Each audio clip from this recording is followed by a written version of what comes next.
What's up, dudes? Before we begin this podcast, I want to let you know that we will be at the Hollywood Improv. We're having our own show at the Hollywood Improv in the main room. Comics TBD, but I guarantee they will be sick. It's going to be me, JT, and come check it out September 15th. Is it September 15th? It is September 15th at 8 p.m. Hollywood Improv. If you're in the LA, SoCal area, check it out. The Hollywood Improv, 8 p.m. September 15th. What up?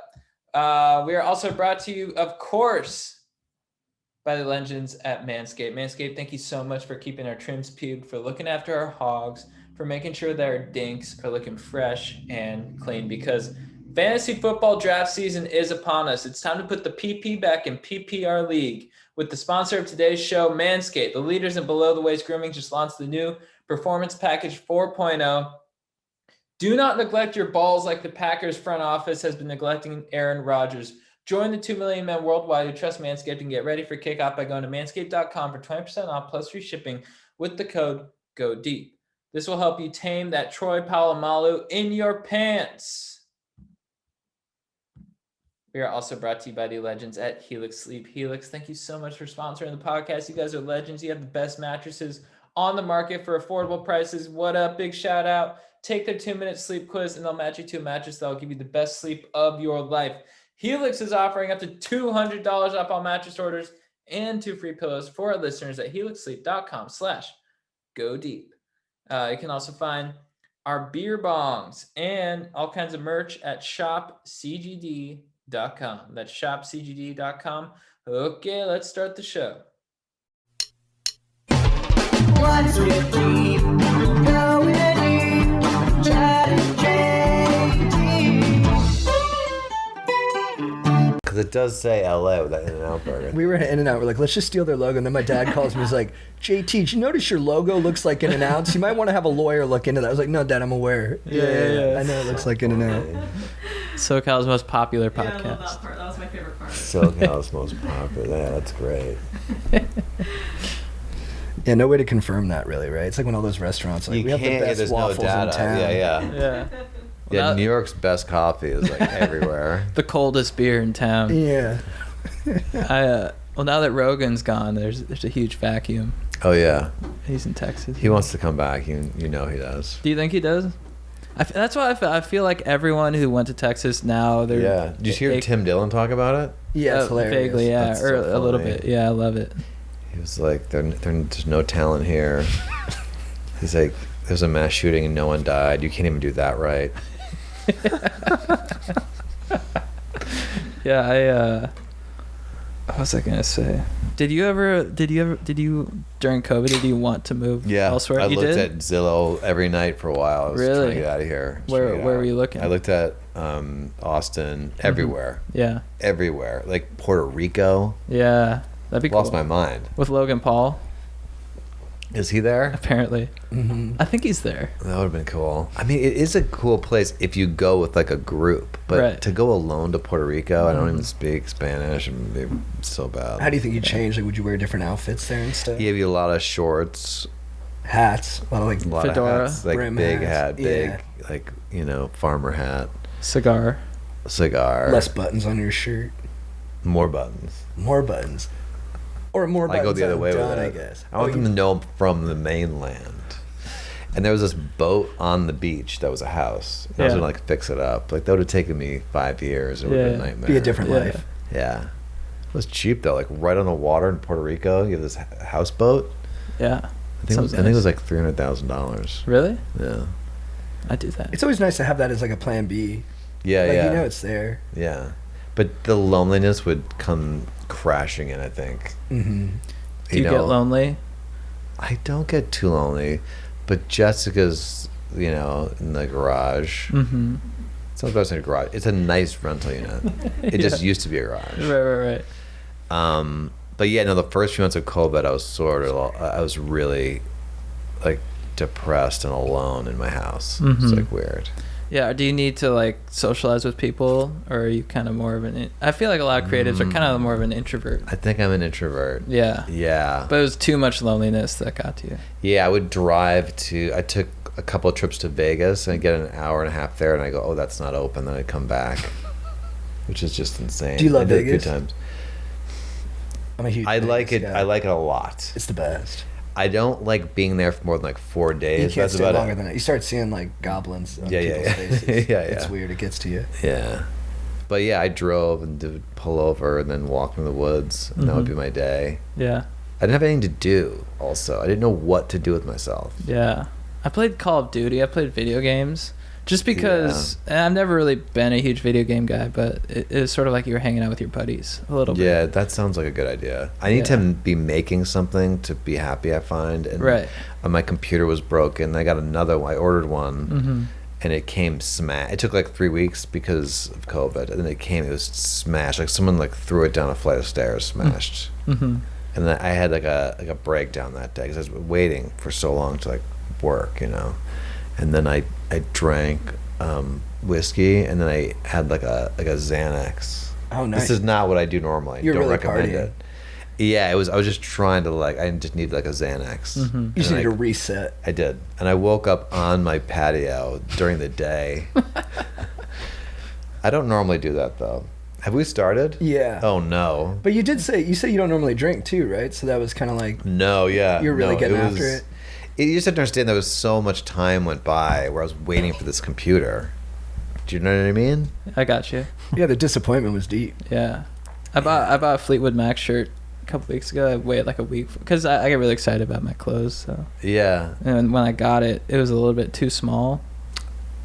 And when you can't determine the size from the website, That's why I don't order online. it messed with me for at least a day. That's a real anger. I feel yeah. like there's gotta be some kind of business where it's people or something, or like famous people wearing the thing. Mm-hmm. I mean, to get a better gauge, there's gotta be some, Right. like put it next to like a hamburger or something where you could like see how big the I like shirt that. is. For some Yeah. scale. There was a guy at an Exactly. open mic one time bragging about how big his penis was. Yeah. And a lot of the guys were skeptical, and this funny guy Chuck came up with a solution. He's like, roll up a newspaper and send us a photo of your penis next to the newspaper. Oh, okay. And he came up with that right on the spot. And I was like, Chuck, dude. Did he I don't do know it? if that's that good, to be honest. with you, No? 'cause, like how big is the newspaper? That was 10 years ago. I still think about it. Right.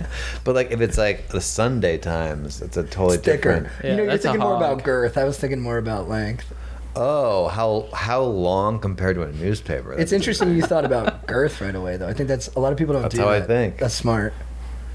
I guess you could see 6 inches on a newspaper pretty well, right? You'd have a good idea of scale at least. Yeah. I don't know. I mean, This is the longest it's taken us to talk about Yeah. penises, by the way, too. Yeah. oh really? It's a Yeah. good penis podcast. I'm like a small guy, so I got good perspective for women. Nice. Do you know what I mean? How tall? You're 6 foot, though, right? No, You're not? no. How tall are you? Like I think I shrunk an inch. I'm like 5'8". Dude, I've been worried about that. You're not Yeah, 5'8". You're taller than me. I'm 5'8", I think. I think I'm 5'8". Let's do it. I'm pretty sure. I got no shoes on. Oh yeah, these are at least an inch. Yeah, maybe if I had shoes on. I don't know. Yeah. Yeah, I think Kyle, I think you're taller by at least an inch. I would say. I've been looking up online. I'm like, you start shrinking in your 30s, and I've been weightlifting a lot, and I'm worried that it's compressing my spine, but Google says that won't happen. Oh, but yeah, yeah. you get shorter because you lose fluid in your discs. So I've been looking up how to keep my fluid in my discs. What does it say? You know, just vitamins, eating healthy, and then actually they say regular exercise is like the best thing you can do. Oh really? All right. So yeah, I don't want to. I don't have that. I don't have those inches to give. I think I lost a whole inch. No 'Cause way. I measured myself and I'm 5'8", but I was 5'9". I'm sure of it. I Right. think you look taller than I remember you. I walk like I'm tall. That's good. Yeah. What's the so we're circling back to the Vegas. What was the character you used to do on Professor Blastoff about the guy who drives with his top down to Vegas? Oh, Wagonini. Yeah. Yeah, it was a wagon Lamborghini that was also And he was just kind of like a bro douche just guy. going 45 miles straight to Vegas. Yeah, I forgot about that. Did you come up with that on a trip to Vegas? No, we were talking to a guy and I just was bored. And he said something about a Lamborghini or something. And he was that kind of guy. No, he was with some expert on something. I just, for some reason, just started talking about saying I had this Lamborghini that was also a wagon, and it was a Wagonini, and I just started talking about I took it to Vegas, 350 miles an hour straight down the 405. Whatever. It was a great character. Oh, thanks. I forgot about that. I used to. I used to publish your episodes. I used to be an intern really? at Earwolf. So no shit. I'd listen to the whole episode. I'd write a Oh, no description way. I didn't know and that. post it. Yeah. Oh, that's cool. So I've absorbed like just no shit. hundreds of hours of No you way. basically. Yeah. I always felt like I wasn't involved in that podcast. Like I was there, but I felt it was like Tig's podcast, and I would just kind of show definitely, up. but I thought you were, like, if I'm It being talks a totally lot, kidding, when I yeah. was listening to it, I was like, Yeah. it felt like it was kind of you and Tig's podcast. Yeah. No disrespect to That's David. huge. No disrespect to David Huntsberger, who I Yeah, also yeah, thought yeah. was doing Yeah. some good work as well. Mhm. Yeah. We did that for like 4 years. That was early podcasting too, where Yeah. we probably should have kept doing it. We were gaining followers and stuff. Right. Just kinda stopped. Well, what made you guys stop? You guys started writing on, like, Amy Schumer show or something? yeah, and also Tig got really busy, and then Was that around the time her like that? yeah, What did she have? breast cancer. That's right. And then she had a Yeah, stomach that- virus. She had a tough year. Oh, that's Stomach, right, yeah. Mhm. And that like special came out. Or Yeah, that set she had. It was a little before Yeah. that, but she was Yeah. blowing up because Yeah. one of your guys' episodes was about her being at Sundance because she was in a Lake Bells movie. oh And yeah. the article said, like, the hottest comedian in the country almost Mhm. did a set because, like, I guess something went wrong at the screening and they wanted her to go up. Oh really? It's a very small detail to remember. Well, we just could have kept it going, or but I guess I just didn't want to, or something. But yeah, Yeah, how do you know when you're done with something? it felt done. You just Yeah. felt it one day. You're like, Mhm. it's time for the next Yeah, thing. yeah. I never felt like I was quite a podcast person. You know? Right. I really like doing sketch and stuff like that. You want the comedy to be more concentrated, not so. I didn't think I was adding that much. Like, there's certain guys like Mark Maron or Tim Dillon, like monologists, they're called. Spalding And- Gray types. Exactly, yeah. Mhm. Didn't he kill himself? Didn't he? Yeah. But he was sick. His body had, like, I think he had a horrible Oh, skating really? accident. And he couldn't move around too well, so he was like, fucking, I'm out. And just I went off a heard he bridge. was like, he tried to kill himself a few times though. Like he was a Probably. depressed guy. Yeah. Really hurts the comedy when you know the guy like is trying to kill himself. It's a weird Repeatedly? artistic It Yeah. makes thing. it puts a damper on it. Yeah, because you know he's serious. Yeah. Yeah, you know he's crying underneath that. Yeah. That's like when you find out Robin Williams was sad. That's like the I first know. comedian you find out about. Everyone's like, you know, he's actually a really sad guy.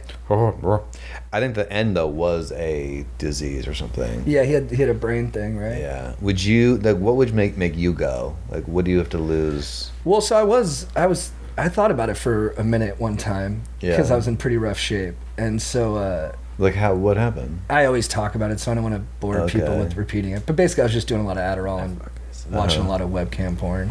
Yeah, Sounds like a good life. it was fun. Well, that was the thing. I was having a great time until Yeah. it wasn't. Yeah. And then it.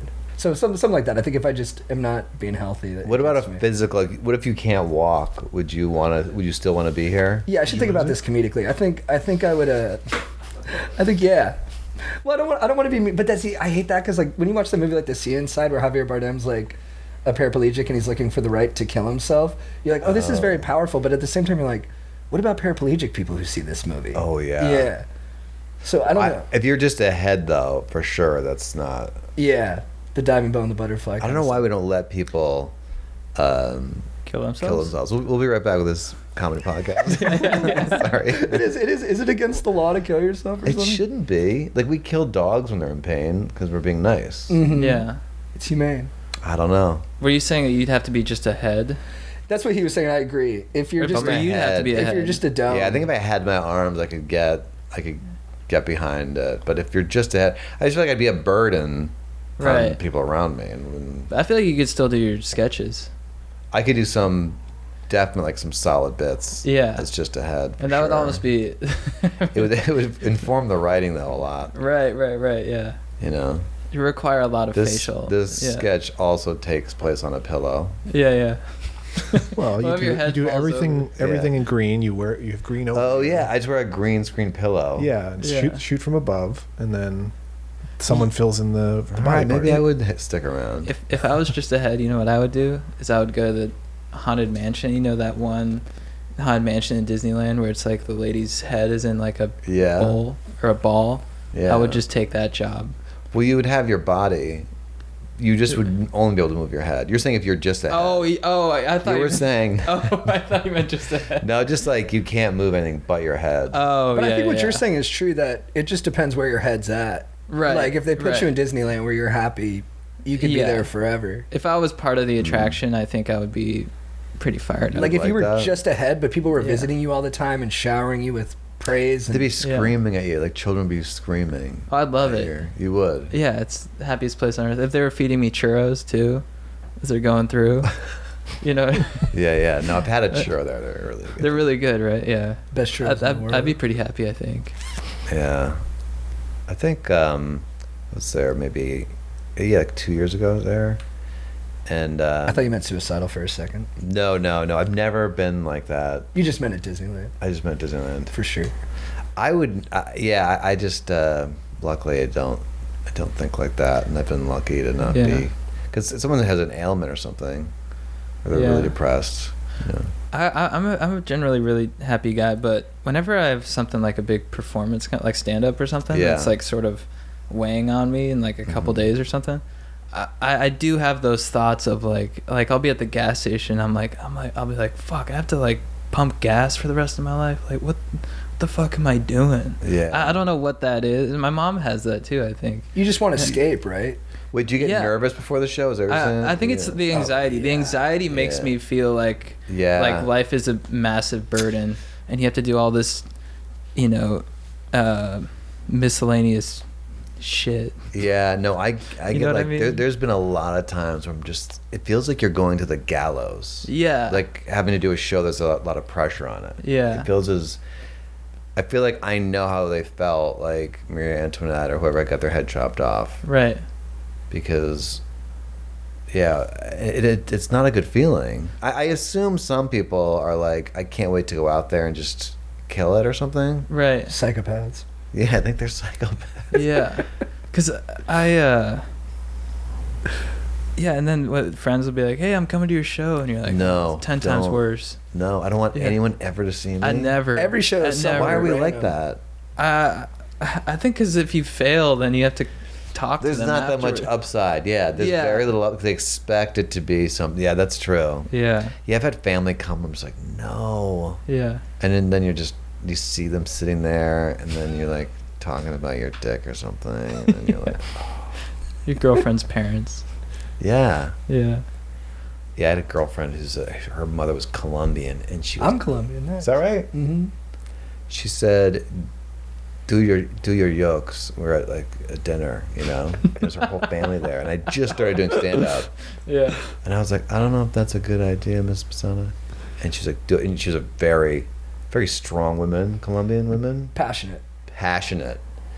And I knew I had to do it. And Yeah. I just, Oh, you stepped up, I dude. did step up, and it just same thing. Just felt like I don't want. It's weird that my job mainly is being a stand-up. I guess I'm kind of getting away from that a little bit, but Yeah.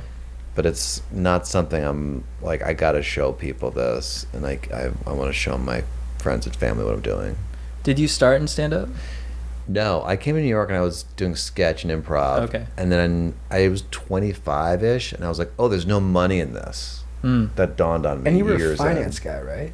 No. Oh, I did actually work down Wall Street, though. Yeah, you were like doing that and then doing sketch on top of it, right? Yeah, it was temp work, and then the guy offered me a full-time job. It was this, I was inputting, trades into a computer back in the 90s when that was like new to do. And he brought me in his office and acted like I'm about to change your life kind of guy. And he was like, you can work here full-time. And I was like, no, thank you. And he couldn't believe that I was like didn't want to work there. Yeah. Because when you're poor, you can turn down money because you don't even know what it is to have money. Yeah. And I was like, I'm going to be an actor. And he was like, get out of here. So, but then there was no money in sketch. So then I was like, oh, I'll do stand-up, which I did stand-up in high school once. And I was like, there's money in that. That's why I started doing stand-up. But every time I did stand-up, my whoever manager I had or whatever were like, don't do characters, don't do music. Mm-hmm. Because back then it was like Tim Allen and stuff. You got to deal by talking about yourself and your family and stuff like that. Finding like a relatable kind of character to play up there. But that's not.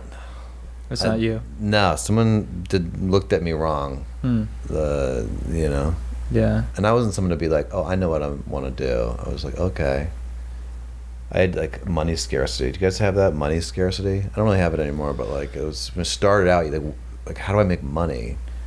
I don't think I really had. I had that thing in like high school where I'm like, just, I was kind of spoiled. And I was like, money doesn't even matter. Like, Yeah. I'm like, Dad. Were you a rich kid?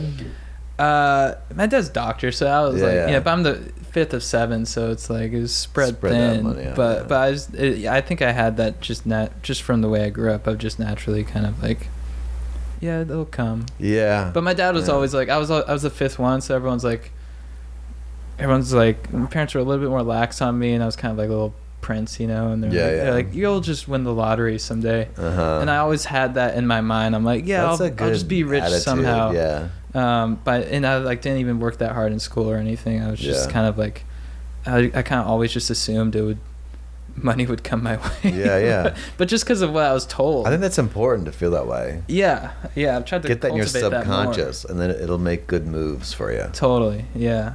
And but you sort of came from a place of like, I need to. No, my father was a lawyer. We didn't feel, but I felt like I needed to make money. Yeah. To have a family, I needed to make money. Right. Or something like that, like I have to make money for more than myself. Yeah. But I didn't feel it hard enough to go to school. And Yeah.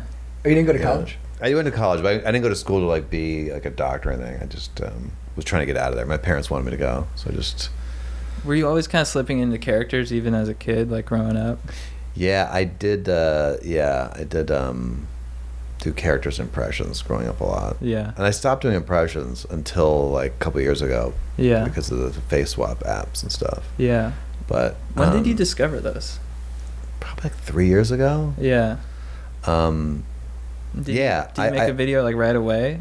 and I was post like, it? I did a Trump impression. I was like, I look the opposite of Trump. And I was like, oh, I can do the Trump impression now because I can make myself look like him. Yeah. So that's how I started. And then I was like writing for this show, and I was miserable.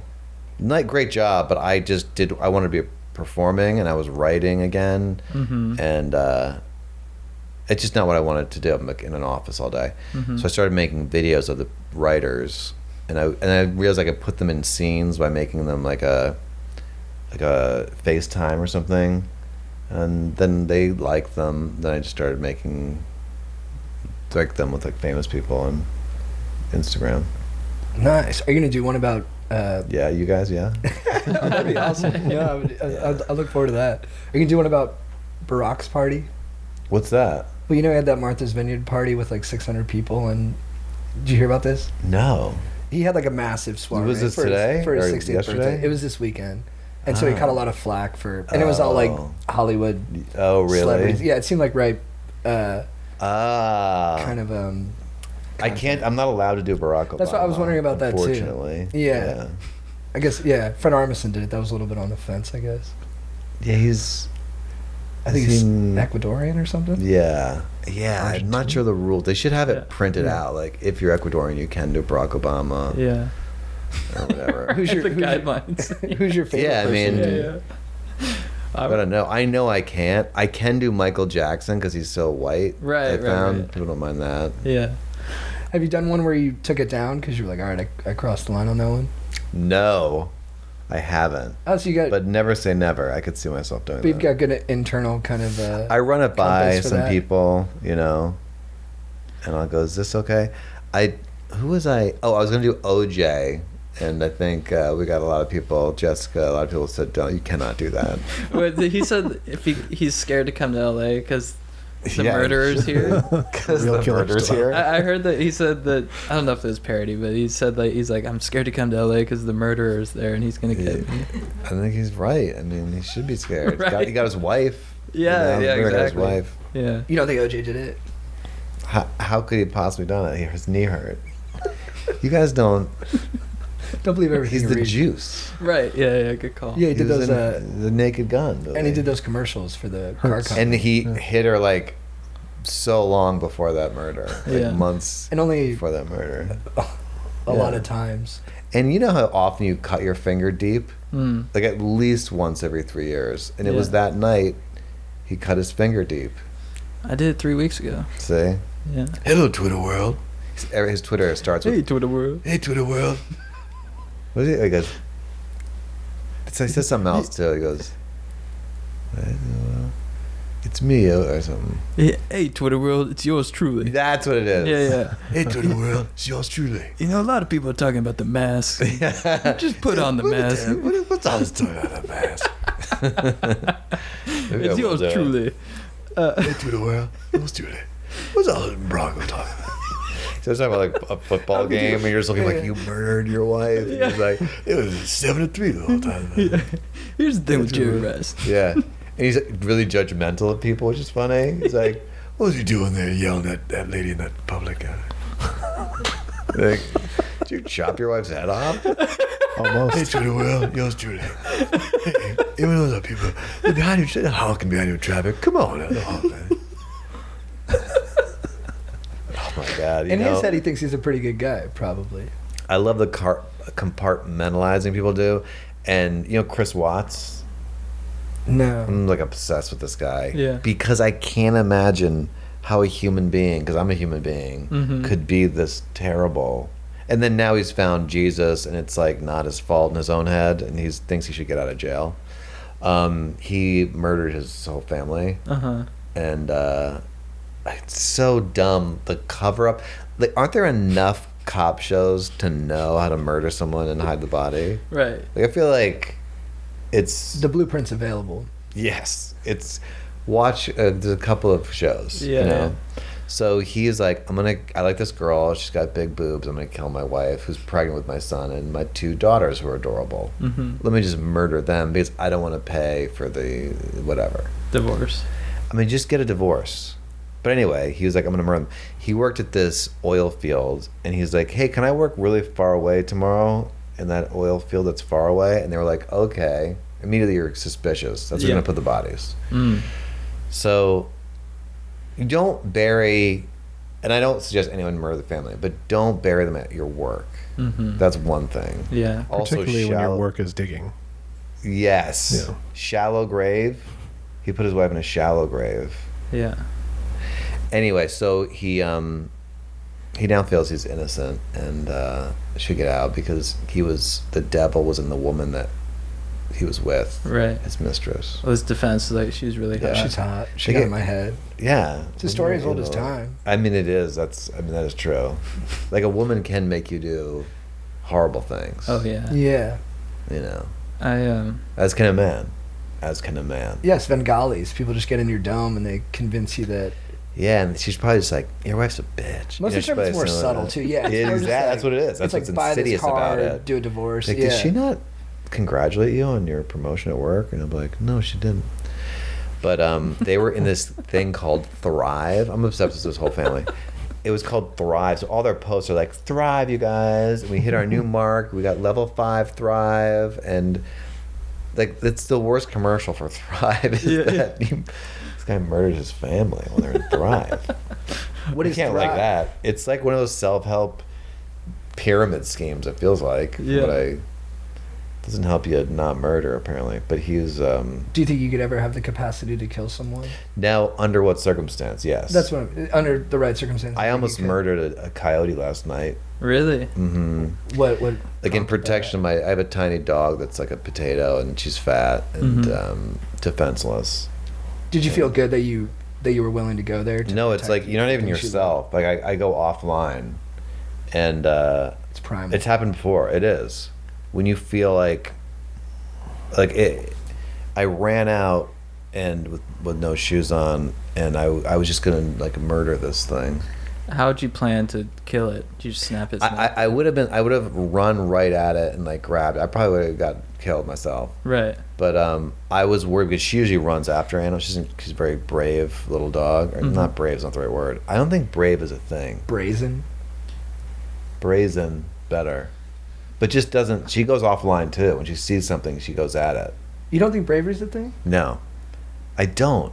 I think like let's say you go in. There's a burning building with children in it, Mm-hmm. and you like love those children. Like the pain of them burning is what's pushing you in, not bravery. Do you know what I mean? It's not the lack of fear. It's of like, I guess, of getting burnt. It's the fear of losing. I don't know. It's like there's just like a pain pleasure principle in effect that you calculate when you do or don't do something. So you think it's more logic? Well, it's just like if someone, you go, okay, someone didn't go in somewhere because there was bees and they're really afraid of bees. Like they can't control that bees like make them terrified. So they're dealing with terror. Another person goes like, I went right in there, I'm more brave than you. But no, you're not dealing with the same brain as the other person. Oh, so kind of the motivation for the theory is that you just want to take away the idea of cowardice more than you want to take away the idea of Yes, bravery. both. I'm taking both away. Yeah. Because So- it is true. If it's like these people acted brave, then the people who didn't do that are thus cowards. But it's like, well, it's not really fair. Yeah. If you got in their brain, yeah, I think. It's predetermined a little. So yeah, I think. So for like a soldier who's like more brave than the other soldiers, what do you think that is? I mean, the variables are so vast, but there might be, you have to go back to how the dad treated that kid. Right. A painful experience. I mean, I have a thing where, me and my brother and some friends threw this like egg splash on this nerd in our neighborhood. I felt so bad about it. What's an egg 'Cause splash? it's like egg and mayo and like you get stuff in your kitchen as a kid and you mix it together and you throw it on somebody. Out of a It's car, or did you just run up to him? And No, we just like met. We were like, let's meet and like we'll play baseball. It's the worst. Like I feel so I have bad memories. about it. I've done things like that, and they haunt me. Still. Haunted. Mm-hmm. So anyway, these things, if you take, I'm just using one example, but like later on in my life, I was in college and this nerdy kid was like at a party and he was like sick outside and I went outside and I took care of him. Mm-hmm. Now this girl saw me do this and then she brought me back to her place. This is a side thing, but she got into her underpants and told me to get in her bed and I laid there. And then I like left after 2 hours. I didn't know that like She wanted to have sex. like I still didn't know to like make a move. Mm. That Right. haunts me. But the separate thing is that this, she rewarded you if for she your- knew I did this horrible thing and Yeah. that's why I did this Totally. thing. But she's just Right. like, oh, he was nice. He did that. Right. But she doesn't know your kindness was born out of making up for. I made someone miserable. Now I feel guilty and this motivates this. Have you Right. reached There's out like to a lot the of dude? things. To the dude you egg mayo splashed? I sent him a message on Facebook. I said nerd. I said no. I haven't. I don't know where he is. Yeah, we became friends though. After that, we became good friends. I have the same thing. I actually Yeah. find sometimes when you bully someone, it creates. It makes you a this- nice person. It makes you nicer, and it actually sometimes it makes what's weird. It's like a little like adjacent to Stockholm syndrome. It makes Yes. them want to be your friend more too. Maybe out of Yeah. fear that you'll do it again, Yeah. or maybe it's something like they felt like they deserved it, so then they want to. Interesting. They want you to Maybe. like them because then it would mean that they don't have that thing that made you do it to them. I can still see his face. Yeah. And the egg just dripping down his face. Oh, no. Anyway, that's just an example of bravery. I think those things are a million variables, Right. So most brave people like teabag someone in high school, and they're like, "All right, I got to kill this Something. enemy Yeah, I think they platoon." all teabagged someone at some point. Right. Yeah, we- we're all I don't want to just take away looking for from the teabag. soldier who's done something brave. Like they deserve to be like, Commended. commended. But I think Taking if into you're account in their factors. brain and you have their same experiences, you would do the same thing they did. It's just, Yeah. What's the bravest thing you've ever done? ooh. See now, are you calculating? Because I was so afraid, I got pushed through the fear. Yeah, Do you want like a physical thing could be anything. or like a emotional thing? Are you a daredevil? I think the emotional No. stuff is probably More terrifying. Yeah. for most people. I think. Yeah. I mean, I think even like asking a girl, I asked this girl out, and it was terrifying Why was it so scary? because I didn't really know her, and I never had asked a girl that I didn't like really know. I usually could do a thing where like, they would tell me we're dating, they'd be like, "We're dating now." Like and so I dated like very strong women. Nothing wrong with a strong woman. Yeah. But I was like, I got on this girl at this shop. You know, it was like a t-shirt shop, and I was with a girl at the time, so I was like safe, also.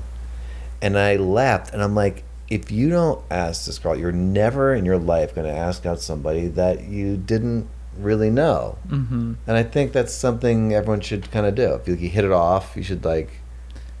How'd you approach pursue her? it.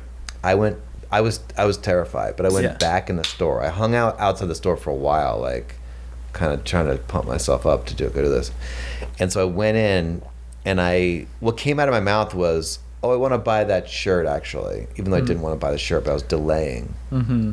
I do that too. Yeah. You're like staring. You're like, "Oh, I'm just looking at the menu." Yeah. I was like that. Yeah. And it turns out that was a woman's shirt, and it was way too small on me. I had to give it away. And I brought it up to the front, and it was $105 for this T-shirt. Yeah. You're already in too deep. I'm in way too deep. So then I'm like, do you ever date or go out with people that you don't really know that well? And she goes, like, what do you mean? She didn't know what I was saying. I'm like, you know, like somebody like buys really expensive T-shirts. And then she like got it, and then she said she like had a boyfriend, which is the best thing. That's to the best, do. right? I really appreciate Because you took that. your Even if she swing. It didn't work and then out. it's like I could be like, oh, she would have if she didn't have a boyfriend. I can save my ego a little bit, but it wasn't a bad experience. Yeah. I'm glad I did it. Did you feel good after, sort of like getting off I stage or feel something? Good. I felt okay. Do you feel like proud of yourself? I think a little bit. A Yeah. little bit, but pride's another thing where I don't feel like I think- deserve pride or shame. Or shame? So it's not like I'm like down on myself. I don't think. Like, I like don't this know. approach. You do away with like the the negative too. the positive ones because you do away with the negative ones. Yeah. They're. You're like, I'm just living in kind of a balanced existence where everything just is kind of. I think it's true. Mm-hmm. I don't think pride. Do you think there's funny and unfunny? I mean, I think that depends on the person. If it makes you laugh, it's funny, you know. Right. Jessica is sitting over there. She found something very funny the other day. She doesn't want to talk about it.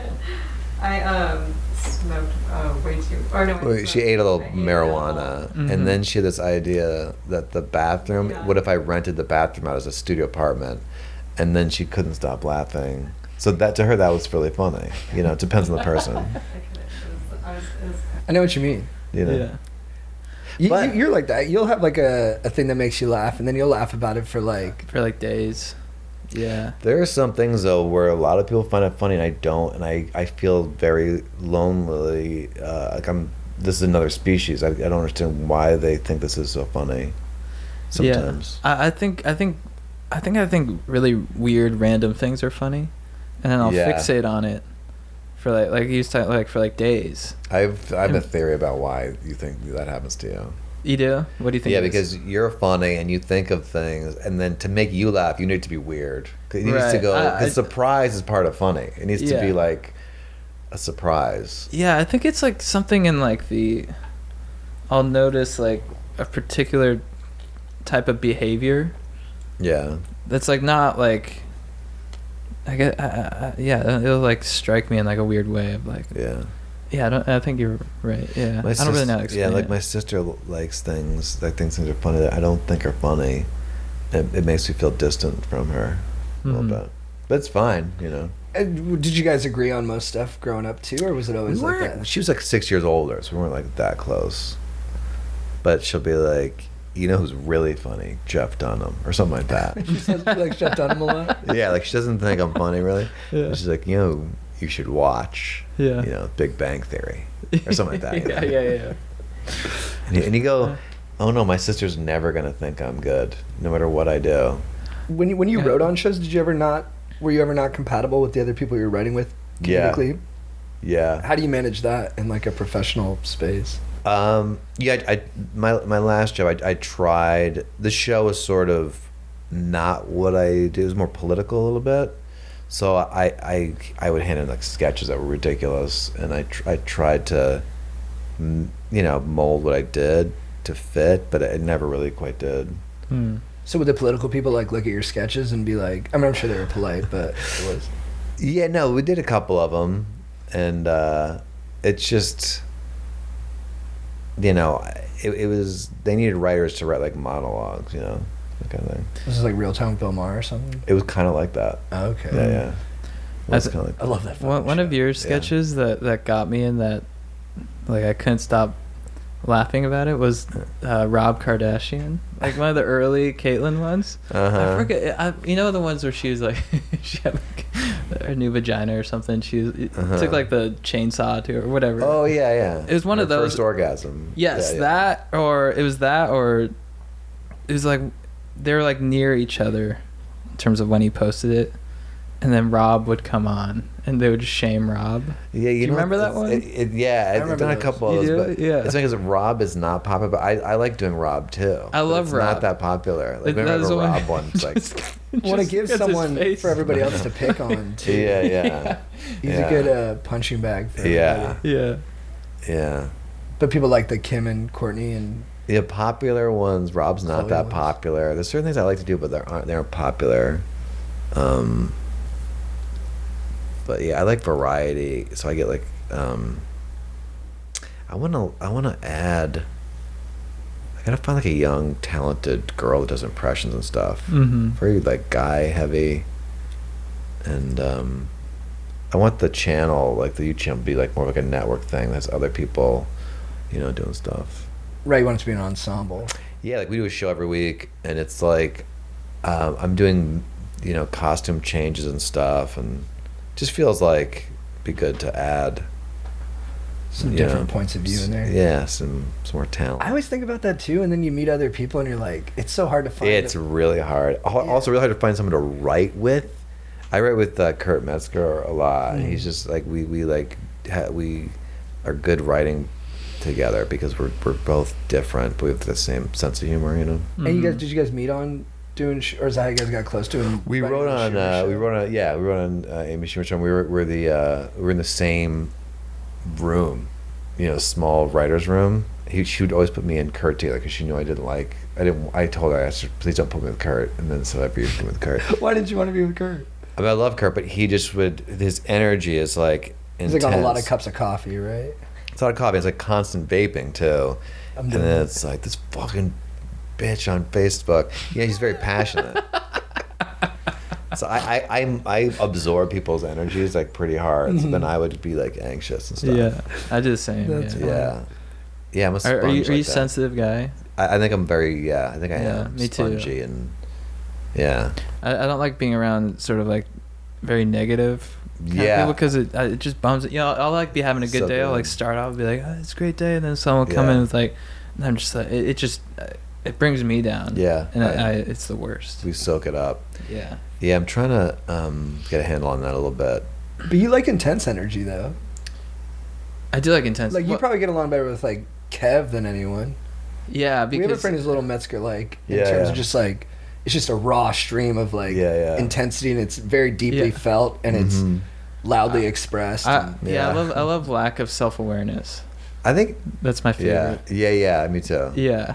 And dumb, like really dumb, but like confident dumb, I like a lot. Right, A where it's lot almost I smart. really do Like you're listening to, dumb. you're like, is this smart? Yeah, and then yeah. you think about it for a second, you're like, Yeah. no, I don't Yeah. think so. Yeah, but It's they're well very articulated. convincing. Yeah. Yeah. Mm. That's my favorite. What was I gonna say? I had something really deep to say and like Oh, dude. super important. We can give you a moment if you About want to find sensitivity. it. Oh, that's what it was. I think if I was a girl, I'd be like a very emotional girl. But since Right. I'm a guy, I've like had to squelch and go, you know, be a cool dude. Like you guys know me as this like really cool guy, right? Yeah, And yeah. you guys know like Kyle's like really cool. The coolest. He's, like, That's how we talk Yeah. about you. cool It's guy, often. and he's, yeah, Hey, but Twitter he's world. cool. It's me, Kyle. Yeah. Hey, Twitter world. Joe Shuley. What's going on with I that? think you By could the way, do the, OJ. the replies on his tweets are all Oh about my him god, being a murderer. murder. Why does he do it? Can you imagine? Every single reply is like, they're like, oh fuck, dude. I can't even think of them. But I it's so mean, good. that's almost more psychotic than murdering your wife. Yeah. Is to Be a public personality that. afterwards. be known as a murderer and just be tweeting all the time about sports and leaving your comments on. He must get a couple positive ones that keep him going. It's think like when he you play does. golf and you play. I like, read shit it the too. whole It's day. like you don't get there aren't many comments. Every now and then someone that will say like Broncos rule or something, but Yeah. it's rare. But I think I'd be a very emotional woman. Is my point. I think you would too. from what you're I would too, saying. yeah. But JT's more emotional than I am. But yeah, I think because Yeah. of the Colombian stuff, maybe. Both my parents are very raw. Like they're very hard on their sleeve. Is that they a call Colombian it. thing? 'Cause I just knew her and her family, and it was incredibly. It was actually a little volatile. The mother and father used to just scream. My parents were the same, Yeah. and then my dad. I think that's why he liked my mom is because her family was. And I can't speak for all Colombian. I've only been there once, Yeah, but yeah. most of my Colombian Go family ahead, is like speak for them. they Yeah. like my mom in a night. If you party with my mom, it's like a really exciting night. But she will laugh, dance, cry, yell at someone. That's interesting. It's like the deepest happiness, and then like also like the purest anger, and it's all in the scope of like 6 That's hours. interesting. Yes, it was very much like that. This girl had a younger brother who was mentally had problems, but they ignored it. And the mom, she wanted to keep him like an invalid, and I wanted to teach him how to do things like cook and stuff because I thought maybe I'd marry this girl maybe, and I didn't want to have to take care of this kid, you know? So give Yeah. him a skill set so It's he like- can survive on his own. Yeah. He was like 21 and he would just come down and watch cartoons at 1 p.m. and she would bring him food. So one day I taught him how to make pancakes. He was excited to learn. Like he actually had a thirst. And the mom came in and she took the spatula away from me and she kicked me out of the kitchen. She wanted to keep him that way so that he'd always be close. Yeah. He used to kick the dog. Oh, really? I'd be like, Damn, don't kick dude, the maybe that's why dog. they spoiled the fuck out of me, because then I'd always need him. Yeah. Yeah. Interesting. Uh-huh. I'm on to you, Mom. Did you grow up with kind of like stoic parents? Because like I'm sensitive too. Yeah. And my dad would be like, "You're too sensitive." He appreciated it more. But I'd be like, in college, I remember one time I was like, "Dad, I think I have anxiety." Yeah. And he's like, "No, you don't." And I'm like, "I think maybe I could see like a therapist." And he's like, "They're quacks." Mhm. And so I just stuffed it down. No, tell him You what he gotta told you stop to it. do after you brought it up. It's so funny. Which one? You told me one time that you asked your dad, you're like, Dad, I think I have anxiety. He's like, that's not real. Grab this protein bar in the center console. Right. Yeah, he's like, "We're going golfing.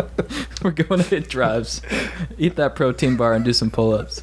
And That's not bad advice. It's not bad advice. I think No, it's actually no. Kinda smarter in a distracted lot of you. ways. I've incorporated it into my life. You know. You just always keep a protein bar on the Yeah. console. Yeah. Did you have the same My kind dad was stoic, quiet. Yeah. My mother wasn't. Hmm. She was kind of emotional, not crazy emotional, but Yeah. What was she doing? Did she have a day gig or was she? no, she's just a mother, 3 kids. I think that makes people emotional too. Yeah, Like a lot of I grew up in Orange County, and a lot of the moms who are just yeah. at home all day, I think it kind of invariably creates a kind of emotional Interesting. energy and kind of a neuroses too. Because they're around these kids all the time, you think? Yeah, they don't have like other adults to talk to about Yeah, like that's kind of like probably not important healthy. stuff. I mean, it's super important to like, Yeah. manage the family. Yeah. But I think if you're not interacting My with, mom, though, like- she felt like she really like. I remember she would do characters with me for hours. And I would think this lady is like doing this a long time. I remember one time being like, "I've been and she yeah, wasn't because very it's with you or the dog creative. or something. Yeah, but she wasn't creative Nothing either. I was about like, good we'd company. do. No, I know. My she would go. I remember she was like talking. I was doing this like Craig character, which I still do. I did since I was like a little kid, and then I would improv back. I'd be like, "What's your name?" And then one time she said, "Girl," like that was her improv back, and I would be like, "That's like the worst improv." Like end scene. Yeah. You like do notes I with was her like- afterwards. You're like, Mom, lights off. the humor's in the specificity. okay? Exactly. I mean, Carolyn, any name. Give me something to play off. But she panicked. She couldn't think of a name, so she just said girl. Or maybe she's doing like a Samuel Beckett, like uber simple, like maybe the. I wish it more was power- that, but it wasn't.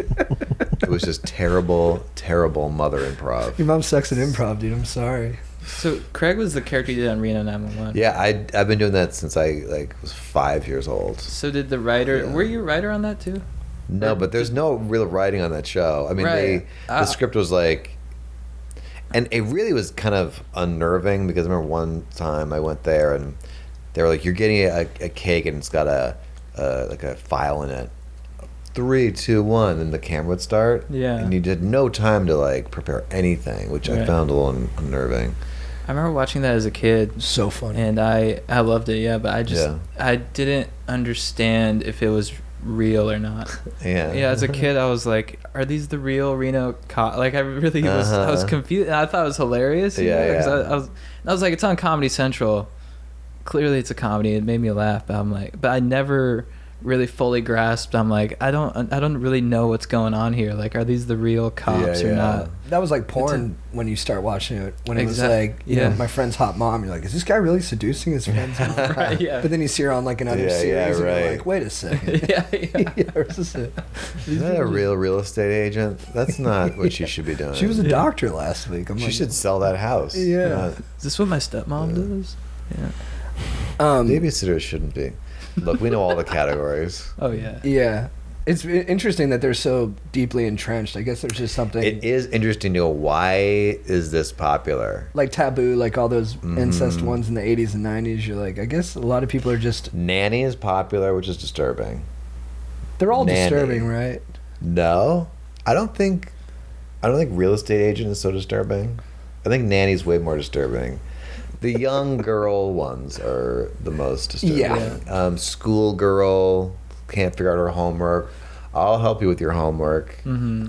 Here's my penis is the general plot. It's funny when they try to elevate it and they're like, our porn is more like, Do you appreciate that? Do you like a little I don't plot? think it works as well, but I appreciate that they're trying to like that, like when the porn stars themselves try to make it into something that's a bit more like. Do you ever see like a good like camera move and you go, oh shit? Like, they're like, do they have a jib? Yeah, right. Like, oh, okay. There's like a nice pan, and you're like, Yeah. who directed this? Pedro Almodovar? I'm like, Is this that guy's a a dolly? beast, dude. It's a Yeah. pretty smooth shot to her Well, asshole. I actually grew up with a guy. My friend was like a big like film junkie growing up, and now he does porn stuff, and he's very proud that he works on like with a company that does like 4K and that has like more sophisticated camera movement. Oh, see, there's pride. Definitely. He's like, Yeah. we do like the most cinematic of Yeah. of the smut. It's so funny how not important it is. I know. I'm like, bro, I like it more when it's Amateur. bare bones. Yeah. But I like that. I like cinema verite for across the board, not just for my porn. Mm-hmm. Fake taxi driver. Took me a little while to. What's that one? Is she driving or he's driving a taxi? He's driving. He's her driving. home. And he pulls over and he's like, "Oh, you're horny." Okay. And they fuck. Lucky guy Yeah. What's lot like of the charisma. weirdest one? What's the weirdest one? of porn. Like a scenario. There's a few of them, but it's weird.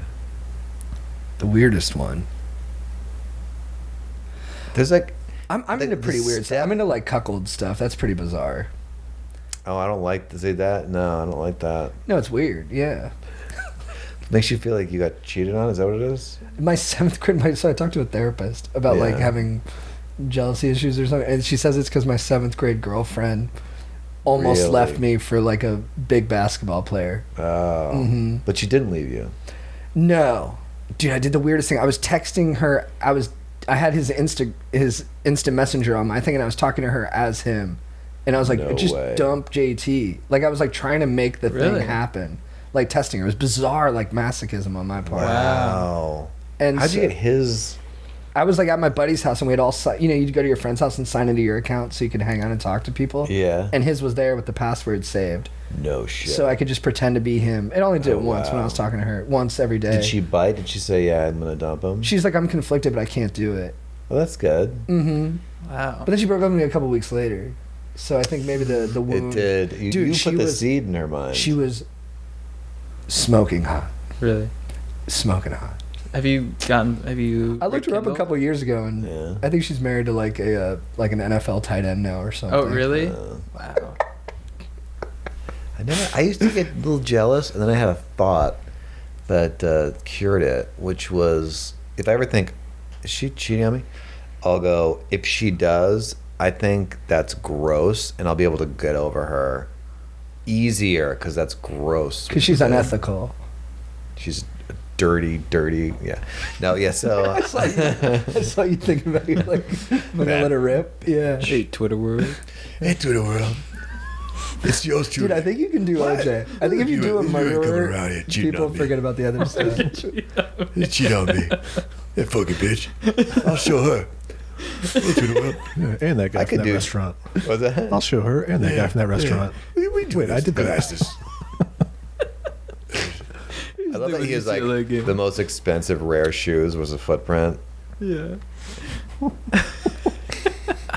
I mean, you've never like the logistics of it having to be a conspiracy. Like you have to tell all the scientists, you have to tell everybody like, here's what we're doing, Yeah.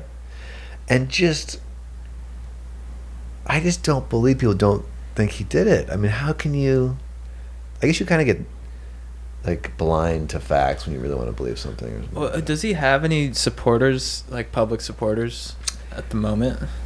It's definitely People are like, yeah, dwindled OJ. since the 90s. Right. Like, I think people kind of woke up to, oh, he for sure did that. I think even the people who defend him think he did it, but they just are like, look, the system was corrupt and like yeah, it it's became more about, it's been fucking over certain Right. people for so long that like now you guys are getting a taste of your own medicine. I think that's Yeah. like Yeah. the most emphatic defense. No one's Right. like, he didn't do it. So like she had like a lock box, like to get a secure box with your pictures of the wounds of him beating the crap out of you. Yeah. Being like, this person's gonna murder me if it ever happens. Yeah. Like that evidence right there is huge. Yeah. The cut finger. I mean, you cut your finger so rarely. Yeah. Do you know what I mean? Yeah. Like think about the last time you like cut your finger was like gushing blood. No, it doesn't. I don't It's play like with knives. it happened the same night. Especially, I don't think he's He slicing up an happened- avocado. Yeah, he said he cut it, and because he heard the news and broke a glass, and that's how he said he cut it. Do you guys at all respect the defense for being able to pull off that? Oh, absolute! I have total respect for that miracle. Like how did you watch Johnny Cochran do it and you're like, I know this He's isn't so like good. defense of He something was wrong. good. Like justice should be served. But you're like, Johnny Cochran, you're a genius. It is a dude. weird thing, Like- have like a good lawyer because you want the person to be defended, but not that well. Right. Yeah. You want them to be like defended properly, but not. Like he surveyed the field so well. My father was actually, he was gonna like write, he never did this, but he was gonna write a book about the way the system's set up is flawed because if you're selecting a jury and you say like, hey, this person spilled McDonald's coffee on themselves, do you think someone who just spills coffee on themselves, it's like kind of their fault? And anybody goes like, yeah, it sounds like This you're was about off the- the jury. So now you Yeah. have a jury of people who everyone was like, not necessarily. Yeah. That's your jury. Yeah. So it's like kind of flawed the way they picked the jury. It was supposed to set up. It was set up where the judge was supposed to throw out cases that were dumb, Right. but no one throws out. If you cases stack the as jury with dumb people, you got a good shot. I mean, it's good to lean towards keeping, because the worst thing is to put an innocent person in jail. I think it's the worst thing. Yeah, false imprisonment. Was that Shawshank Redemption? You see Yeah, that? Mhm. of course. Yeah, God, it's such a good movie. Andy. Andy Dufresne Can't wait to see my friend. crawled through sludge. Zihuatanejo. That's where they What's go. that? That's where they go at the end in Mexico. Oh, good, nice pull. Me and I my don't understand how brother- they found that tree though. No, it was Wasn't there a a thing of terrible like plan to there's get a him there. tree by a wall And there's a It's like, oh, rock. there it is. Here's you're the really only banking on- tree by a wall with a rock near it. And when Red shows up, Andy's just kind of like, "Oh, hey, you made it!" And like, if your friend who had been in prison You'd for, be he'd be like, like, "Holy fuck, dude! Yeah. You found the tree and How'd the you rock." find that Yeah. tree. Yeah, it could have been some random kid picked it up and was like, "Fuck this thing," and just Yeah. threw it, and then the whole plan's off. I found the tree. Yeah, Well, what kind of lawyer was your dad? he was a civil lawyer. He focused on airplane crashes towards the end. Wow. Yeah, and he Defending the airline or the folks we who went first down? was like airline, and then he went over to the people, and then he got this huge case. He started this law firm that would just lose money when he left town, so he started his own law firm when he got this huge case. It was a Croatia crash, and it was like Ron Brown, a bunch of multimillionaires were on this plane. It was like 17 multimillionaires, and then the widow gets what if you find that it was someone else's fault, like the airlines. Then you go, what would they have made? And then you give that money to the widow. Right. So my father found that these maps were outdated and they smashed into Wow. something. So it was like their fault. And so he's like, he was gonna make like $60 million off this one. And he was not like, he never like made a lot of money. And so he got this case, and his law firm sued him for like leaving, even though he started that, because they wanted like the money. Yeah. And then he started this case, and he got like a brain tumor right away. Mm. And then they he got like he had another counsel come in. They did one case, one of the people. So my mother got like some money, so she didn't have to work.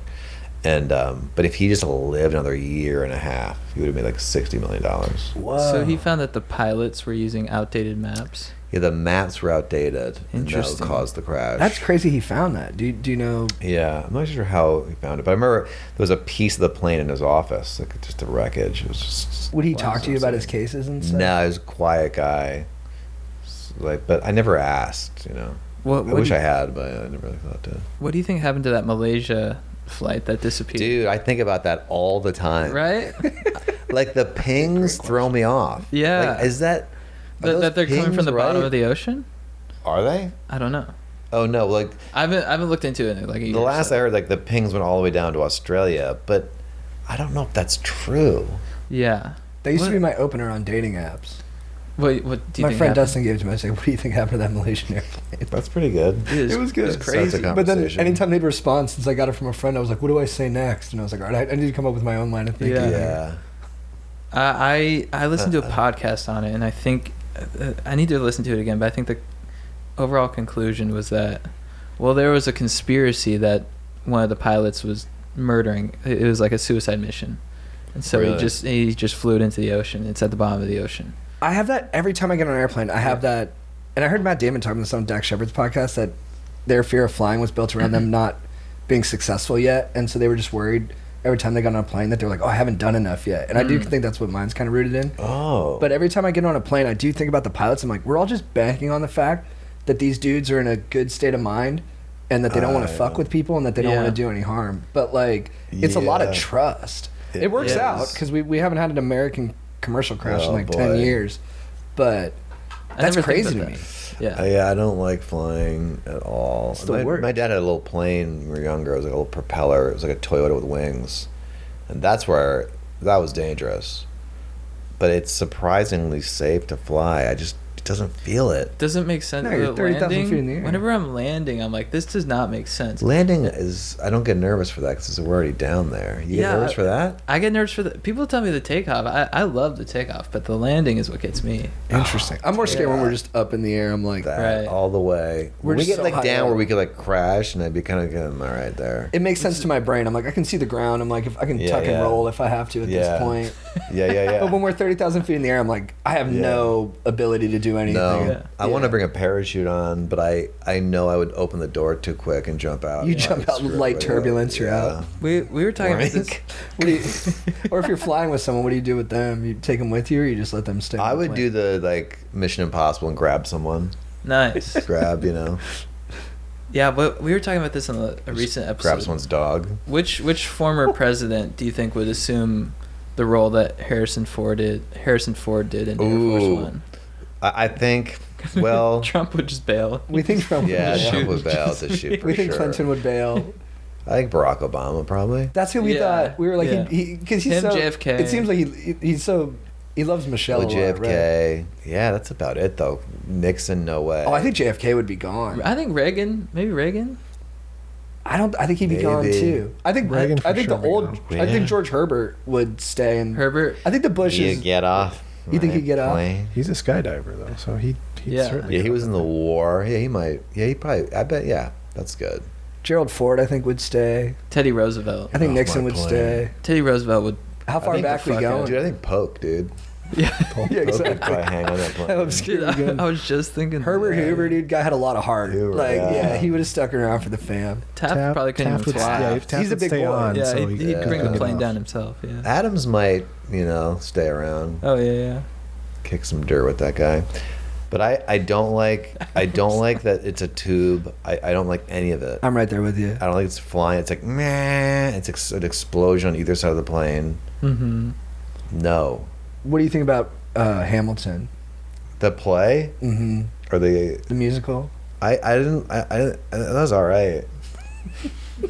That was like '90s hip hop, like, but like it's since on Broadway, it's like new, but it's like this is kind of I could kind of write this. I think.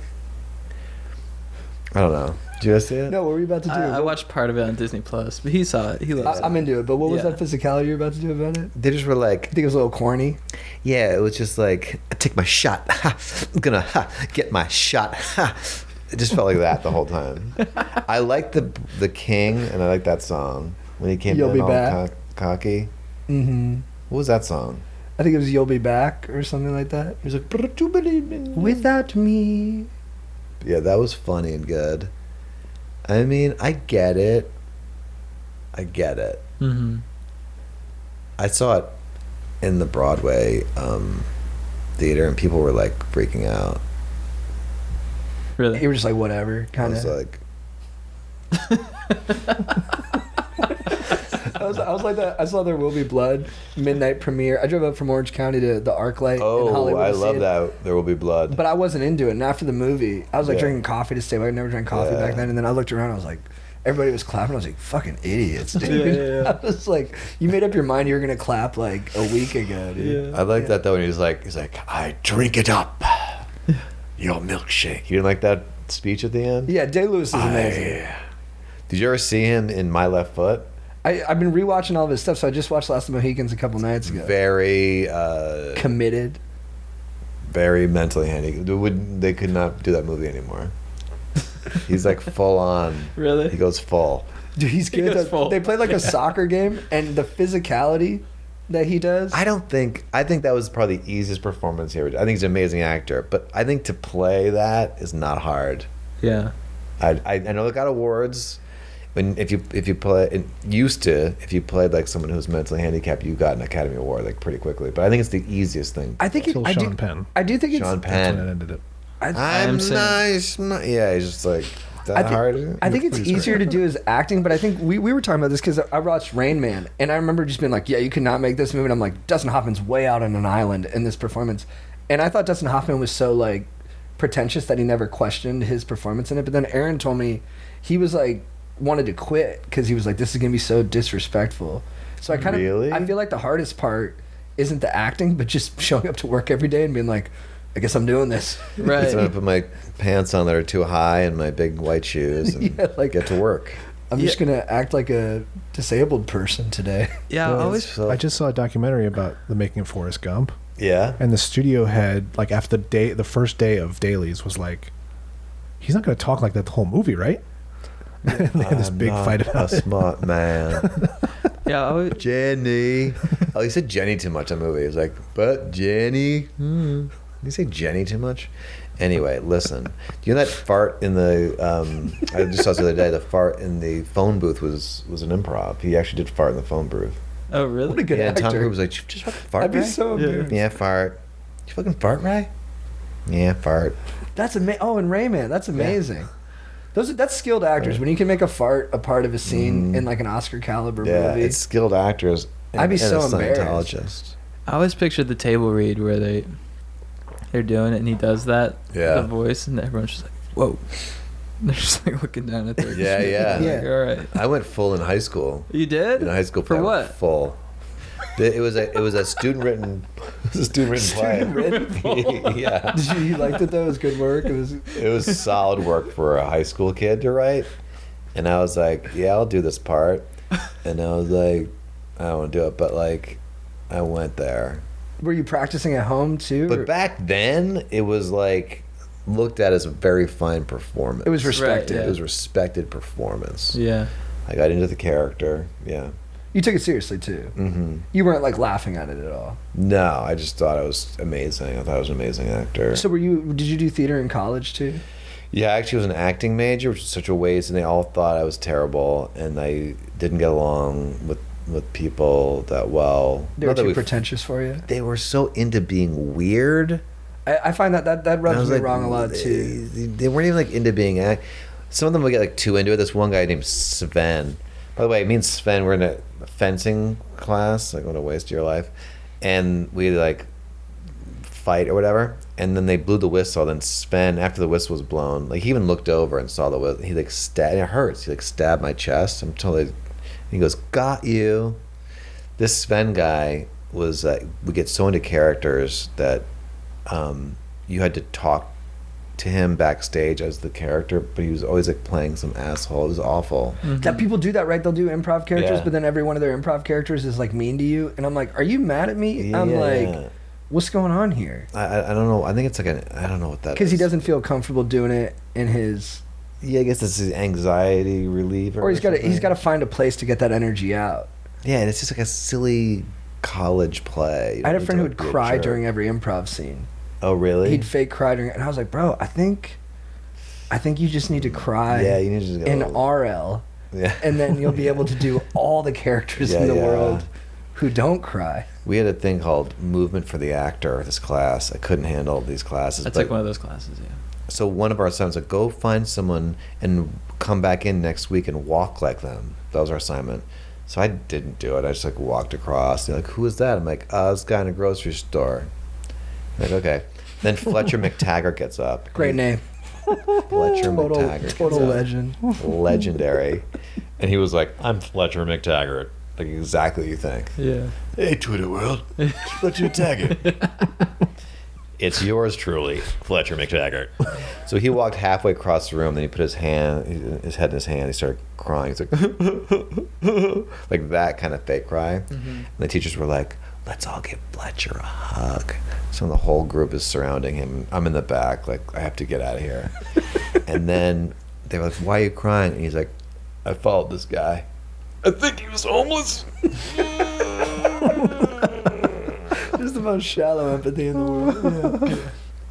That's Get me out of here. Did you ever do like interpretive dance? I had to do some Yes, of that. they'd Yeah. play weird music and gongs and like chimes, and, and people would just do this around the room. Yeah, you did that? I So did weird. I had to choose like you had to choose your own song, so I chose like a deep house song, Oh, and nice. and I was like, what the fuck? not the am I least doing? theatery kid song. Dude, you yeah, it could was pick. something I heard at like Coachella, honestly, and I was just going like this the whole time. I was like, Yeah, and everyone else had this like really intricate. They're like really emotional. I was like, yeah. I was like, I don't know. And they're like afterwards, she's like, yeah, it was okay.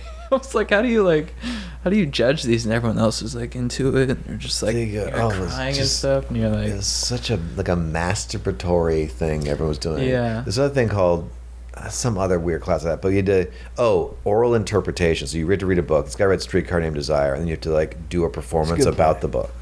So there were mirrors in this like dance room we're in, and he like wrote whore in lipstick. Then he pulled down his pants and started fucking the mirror, and then he went to the exit. And he flipped us all off. He said, fuck you, and he left. And that was his interpretation. And he got an A+. So then I was like, okay, I'm doing the Glass Menagerie. Yeah. And I got this like... That's a good one. Yeah, I got Were you the this. brother or the No, it's like, seducer? you just interpret it. Oh, you know what I mean? okay. You just like... Whatever. Embody the whole vibe of it. And I was like, oh, the weirder, the dumber, the better grade we get? Okay, because I did not do well. And so I got this glass, and I tied like dental floss to it. And I, it was like a crystal looking like a glass menagerie, and I broke that, and I was outside and I broke that, and then I dug a hole and I put an egg in the hole and I buried it. It made no sense to me or anything. What'd you get? I got an A. you got Fucking great. I just buried an egg. yeah. I was watching did you watch the Oh, Val so dumb. documentary? The new Val Kilmer documentary? No, is that good? It's really sad, but it's really good. Oh. What happened to him that's sad? He got his like trachea taken out or whatever from Oh. like Throat smoke, cancer, his yeah. throat cancer. Yeah. Really? Recently this happened? hmm So he's speaking through like one of those like modulated. things. Oh, that's right. Yeah, I'm here. Dangerous. I'm Val Kilmer. Yeah, and then sorry, I'm into. He's going through a rough one, but his acting teacher in it is like, it's actually back to the suicide thing. He's like, think about being suicidal. Have you felt like that? Have you felt like that? And Val's kind of like, he gets there, but I'm Yeah. like, it feels like the teacher's kind of Trump wants him to. Yeah. like the teacher's like, you need to feel this to be a good actor. Wait, is she still Is it making him dude? act when he doesn't? Oh my god. He's like this is when he was in college, and so Oh, okay. he's sitting there, and the Juilliard. teacher's like, I need you to get to this like Yeah. place. I need you to acknowledge that you have felt these things. Yeah. But I was actually thinking about you, and I was like, if you were in that acting class, that's not the way to get you to do it. No. To like force me to feel it. Yeah, and Yeah. especially I was kind of like, I don't think some people have. So it feels Right. like the teacher's just projecting. They're like, Right. I've been suicidal. So if you're gonna be one of my acting you students, think about it a lot. you better be I'm suicidal. sure you think about it all Yeah. the time, right? And I- Like, yeah. I think a lot of acting teachers do that. It's a little culty where they just like. Yeah, I think acting's overrated. I mean, I think it's cool, but like, look at like It's a super 9-year-old won overrated. an Oscar. You know what I Yeah. mean? And Well, like Meryl Streep's like great. Like she'd be great without lessons. Yeah. These actors, not that like, not to shit on it, but it's so revered. You Yeah, know we what I give it mean? way too much Yeah, station. It's like, oh my God, you're an actor. It just needs to come down a notch. It's fine, but it's not like a skill where. Do you think actors really spend like even an hour a day working on their craft? I know some actors, and it's like they don't spend even an hour a day work because there's nothing to work on really. There's not that much to work on. Exactly. Yeah, and I think one thing about it when I was like, because I started acting like after college and stuff, and yeah, I was sort of like, I was like, what, because it's such like a. To me, it was such like a high concept, Mhm. And then the more I did it, because I'd be like, what is good acting? It was like I couldn't really grasp it. Yeah. You know it when you see it, but I'm just like, But then the more you do it, you're just like, oh, it's actually like really simple. So it kind of be natural. Yeah, just be And natural then, and listening, and it's like kind of. You hear Marlon Brando just would tape his lines and to different things and just read it. And now actors when you are realize how having like, good simple it actors is, now. and you're like, you just have to be natural and just kind of like be like present, and you're like, oh, Yeah. What would we since actors, they do seem like they're like the most important people in like our like we cultural have reference. awards for them. Like What would we awards. replace them with? Like what a should- monarchy would be good. Just, like a king and a queen. just looking up to them as the kind of like Yeah. as the T that we talk about. It is nice to have someone like a special group because we want to feel immortal, and that sort of was our immortal, like James Dean or Marilyn Monroe. Like it's good when they die early, then you could be like that, live forever, even though it doesn't. People don't even know who James Dean is anymore. Mm-hmm. But there's something immortal about like actors and being in a movie. You're kind of frozen at that age. There's something immortal about it. I think we like. It's nice to feel like. I think that's mainly what we want. We want to be like, not be dead. I was thinking about this the other day. It's like our life. This is just an analogy I was thinking about. This is a little dark, but like you're on a dance floor and you're like on a trap door, And everyone's just like, dance, like have fun. They're like, what's this thing? And like, oh, it's gonna open up, but you don't like know when. Mm-hmm. Like 80 years probably. It'll probably just open up, fall into like some spikes. There's like They Shoot Horses movies about that. It's just What is it? it's like this old Sidney Pollack movie from the 70s, and it's a dance off with people, and it's the last people left dancing win. Oh, And yeah. it's these people for like 2 hours in the movie, but in the movie time it's longer. Yeah. And they're just like dancing. It's about how we're all trapped in this kind of Oh, really? system.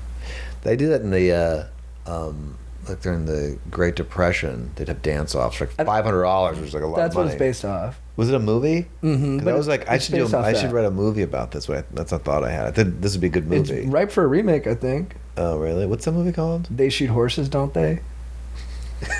That sounds like you saying just the made name that out up. bad. It's really just saying the made name that out up. loud. It sounds like a really dumb movie. Yeah. Dude, I've never even seen it. I just read a book about it. Oh, really? Yeah, like a book about movies in that time. Are you able to watch comedy? Do you watch comedy in your free time? Or you kinda I don't watch can't? too much. No, I don't watch much at all. I've seen so much stand up. Yeah. You kind of get. It's almost like a magician. You kind of know It's like oversaturated. a little bit of it. Yeah. But every now and then, I like South Park and Family Guy. I like those kind of things. Like animated or what is it about those There's a things lot you of. like? I do like a lot of animated stuff because it gets weird. They're Mhm. able to do really weird stuff. Yeah. Or I think like I'll laugh more at like a Scorsese movie or something where the character or like The Sopranos where it's like not an outright comedy, Yeah, but yeah. the characters are just like Mhm. so real Yeah, definitely. and so outrageous that they're just like Yeah, or like 90 Day Fiance. that's amazing. I haven't seen Like that. Darcy and Stacey. You've seen that? Mm-mm. Check out that show. Yeah. What's Darcy and Stacy? They're the two twins. They're little tiny twins, but they're so funny. Little tiny like They're like 45 now, but they're still like take a chance on love. It's my man. They have this idealized version of love that they won't let go, and it's just fun to watch them get disappointed. what show are they on? It's their own show. It's called Darcy and Stacey. They started on 90 Day Fiance though, Okay. and they just love love, but they don't listen to the guy. Mm-hmm. These guys are from Europe. They just want to come to America. There's a little bit of that, and they're just really funny. Mm-hmm. It's a spinoff from 90 Day Fiance. Yeah, Oh. What are your opinions on love? I don't think. I think. Okay, there's lust, right? Which is the best? And that feels like the most intense love. Like when you like the person and you lust after them. You just I wanna think be around them all the time. product of that is what people consider love. I don't think it's an extra thing. I think it's those two things together. It's just the residual effect from feeling that intense about someone. And I also feel like it's unlocked within yourself because I've felt that way with different women over my life, and it's the same feeling. It's the same you know, chemicals that are getting It's pumped. the same unlocking. Someone can unlock that in you. They have to like look a certain way, smell a certain way, and behave a certain way. If they do that, that'll get unlocked in you, and that's what we call love, I think.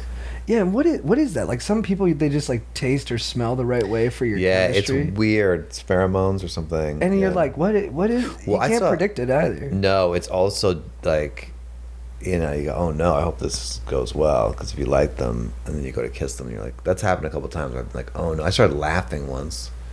I was kissing this girl I really liked, but there's no chemistry, and I started laughing a little bit because it was so upsetting. And you think that's just biology? It's Yeah. not like a psychology thing where you're like, I don't think, yeah, it's biology. I don't think it is Yeah, either. yeah. Sometimes I'm like, oh, am I like not wanting this because it actually does make sense? And there's some kind of like from that 7th grade girl, some kind of There might be twisted a little thing. bit of that in there. But Might I be. can't tell. There's no way to know. There's guess. definitely people that smell better to you. They did an experiment where they had like 5 T-shirts that guys sweated in, and the one that the girls they had to go smell them. The one they were most repulsed by was their brother. They put their the girl's brother in Interesting. one of the T-shirts. It's Interesting. like too close. If the genetics are too close to your genetics, you don't want to have like mentally challenged Right. Your body's looking out kids. for you. Yeah, your Interesting. body's looking out for you. Yeah, you It's want all to have about a kid making who more. can perform as that person Yeah. in a film. Yeah. That's really been the theme of the show. Yeah. I feel like I've talked a long time. You? No, you've been perfect. What Do time you is it? feel like you? What? I mean, you're on a pod, so you should probably Should probably be chatting, you're right. be. Yeah. Not quiet. Do you get self conscious if you feel like you're talking too much? Yeah, I guess sometimes socially. Like dates, early dates, I'm very aware of myself. And like eating, I'm like, I'm putting this in my mouth. Oh yeah. So when I try not to order burgers Ugh. because it's if you order a always- too burger, sloppy. you're like, yeah, that's great. And you're, oh, you know, it's like the worst. or yeah, a taco, the whole thing just falls apart. Yeah. And then you're just staring at I'm each very other. aware on the first couple dates too, and then that goes away. I almost wonder if I'm like, I need to show this person that I'm aware. Here's a friend of mine told me this trick. Qualify them on the date. Like Right. have that mental attitude. Like, are you? Like, I'm judging you. Feels like something you shouldn't do, but Yeah. What does that mean? it in, takes like, your terms of- mind off yourself. So how do you You- qualify someone? You I go guess? like, how is she chewing? oh, like Oh, focus on their behavior. Yeah, well, that was weird that she grabbed that like that, Yeah. and then you just stop thinking about yourself. No, I've noticed that because if I'm like, I'll get self conscious if I'm eating like a taco and I'm like, I just ate that taco weird. I fucked up. And Yeah. then I'll look at them eating the taco and they eat Yeah. it weird. I'm like, oh, they didn't even notice. Yeah, They're just yeah. worried about themselves eating the taco. Do you ever really hammer at it? You know it's going bad, but you instead of backing away, you go like right into it. Like the way I eat it? Yeah, like you go, I'm gonna go all the way. Yeah, I think I freak out and I'll like take a bite and then I'll fuck it up even more and then like shit'll get everywhere. Isn't it weird? We're like, first day, let's go eat food. Let's put things in our mouth. It's very intimate. Yeah. Let's just open our mouths and like shove things in our mouths and look at each other. Yeah. Especially you shouldn't do that. And then What should you guys, do? guys, like going to get a drink or something, You can look cooler. or just doing like, that. I don't know, go pretty sloppy hiking. drink or just pouring ice cubes over your face. Yeah, yeah. That made me. I've heard a lot of people say when they auditioned for SNL or when they met Lorne Michaels, they became very aware of what they were doing because they were. Mhm. So I was wondering, did you ever? Could you see my Yeah, yeah. reaction? Yeah, oh yeah, I had like a whole like a mental breakdown auditioning for that show. Oh, really? Well, I went in and I just like nothing was going on in my career at the time, and I just didn't know how I was going to survive. So that's like underlying. And if you do characters, that's like the place to go. yeah, it was also. Yeah, it's like kind of was my dream as a kid, so it was just huge. And I sent in a tape of me doing impressions, and they flew me out to New York, and it felt so big. It felt like it's just such a too big at the time. I get that feeling too. Like Yeah, I it's think like, some people are meant to work in like smaller teams and not in such a institution, I guess. It was like the timing of it was just kind of wrong because I hadn't been practicing impressions or any of that stuff. It all just like, you know, now I feel like I could audition. What was not the be, like, audition? nervous, but like, so I went there and then I'm in a hotel room by myself for 2 days, just like running my set, like 6 minutes. And then I went there and there's 30 of us. It was like John Mulaney was there and like Nick Kroll, like really good people. And there's 30 of us. I was like, just not first. I don't want to first. You like that? I don't like. No, of course. Someone else go first. Bite the So I bullet. can get my. So like first up's Kyle Dunnigan first. I'm like fuck, but I did that thing. I'm like, you can do this, bro. You know, because you have no choice. You You're can talk stuck. yourself into it. Yeah, Yeah. you're stuck facing a lion. Like I can take this lion, but I already feel myself crumbling. Do you know what I mean? So then they come and they mic you up, which feels nerve wracking. They're gonna mic you up. So then the guy goes, the camera guy goes, I'm gonna count you 3, 2, 1. You go right into your stuff. So I really hung on it. You know when you're really nervous, you're just trying to do everything correctly. Yeah. You ever get like that? Like if I do it right, which is not like a comedy mindset. So I walk out there and like Lauren Michaels and the writers are like over here and the camera's there. I don't really know where to look. So I just like staring at the camera and the guy's not counting me in and I'm just hanging on that. Like I'm gonna go into my stuff and this guy counts me in. And then Lauren Michaels goes, hello? Ugh. Like, say hello to us. Yeah. I was like, oh, hello, hi. And I went back to the camera. And I'm like this. Did you Yeah. know it was Lauren talking to you? Yes, very much so. So he's not counting me in. So now I'm like this, like standing there, like That's brutal. for longer than I'm doing it now. Yeah. And then Lauren Michaels goes, are you okay? Oh. I haven't even started, but it's over. The whole audition's over. Yeah. I've crumbled inside. Like I felt my whole inner just like crumble. And then I started telling the guy, I go, that guy said that. And he goes, 3, 2, 1. Like, you don't Oh. get trouble. So now the light's on, and I'm like really thrown. And then I start doing impressions, and I was doing them really bad. I didn't even have access to my ability to do impressions. I was like standing next to myself, like, that doesn't sound at all like the person, you know? That's weird when that happens sometimes in performance where like the road to get to where like your skills are is just like Yeah, hijacked. It's blocked It's today. hijacked. Yeah. And I had a piano out there. Like they drug a piano up for me, and I couldn't play. Like I just was like, I was like gone. And how long did it take for you to get over that? Just Like- starting to. Yeah, right. It still Like hurts. today. Yeah, like, do you feeling a little look better. like do you look back I on was moments- really upset for a while, but I also, you know, at that moment, I was not ready to do that show. I mean, that's a live show. You need to suck it up, and you need to be able to take pressure. And I couldn't take the pressure that day. And I think it's totally understandable. Yeah. I think it's a weird kind of gauntlet. yeah, and I've gotten sketch shows before. I've done like sketch shows. Yeah, well, Those were the only things I ever like booked were sketch shows. But that show at that time was just, I was just like, it felt too big or something. I was too nervous. Are you able to look back with that kind of perspective of like, I'm glad that didn't work out at that time because it led to this? You and know, that- kind of. And Yeah. I'll tell you what could have happened. I could have been invisible there. You really, I mean, they have like 20 cast members. It's so hard to make your mark. And if you don't, you get fired in the first year. Like they fired like great people. Tim Robinson got Tim fired. Michaela Watkins, a friend of mine who's Jenny amazing. Slate. Yeah, and if you don't hit, I think that would have been like real tough to just do a year there and not really in. And I think the Because stuff you're for doing is competition. Yeah, I don't know if I would have objectively gotten to where I funnier. am, which came out of me, you know, not having any help. Which now I feel like really safe in what I'm doing. I mean, they can't cancel my show. I can't get fired, and you know, we're starting to like make money and stuff. And so I don't know what would have happened if I got that show. Did you, when social media first started becoming a thing, did you sort of like be like, I'm never really getting involved in that, or did you sort of see the potential in it? I didn't see, like, I had some viral videos early on in Yeah. YouTube, and I didn't realize the potential, and I Yeah. just dropped it. And then I had a viral video on MySpace, Mm-hmm. and then I was like, oh, I'm gonna build this up because I got like 20,000 followers or something. And then that died, and I was like, fuck this, all that work to like get followers. Yeah. And then Facebook started. I'm like, so it took me a while to get to it. Right. Yeah, I didn't Yeah. quite see my YouTube channel. Look, you know, I could have made that a lot earlier. Yeah, and I think it's hard to not be, because like when we start getting an audience and stuff, we're like, oh, this is just like a stepping stone to get to like Hollywood. I know, yeah. And I think it's hard to break away from that, to see, because yeah, I had that same mentality until I started learning about how much like YouTubers make. I know. Because I was like, I didn't really think it was like, I was like, yeah, you get like followers and stuff, but there's no, you need to be on TV or movies to make money. Yeah. Now they make more money. Now they make more money. It's insane. I'm so thankful that it exists because, when I was younger, it didn't seem like even a possibility. People didn't talk about it. Yeah. But I mean, without the internet, I would not be in this business. So there's no.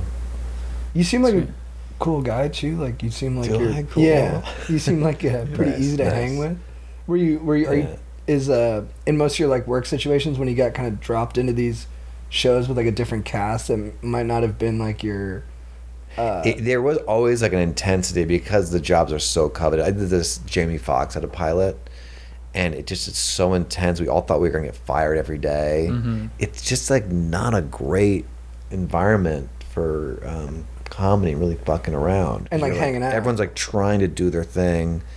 So how'd you like hang out with them when you're on set and you're all in that headspace? We kind of bonded. Eric in the- Andre was on the show too. The mutual and terror. Yeah, we just were like, and then we did the pilot, and we were like, what was that? It wasn't.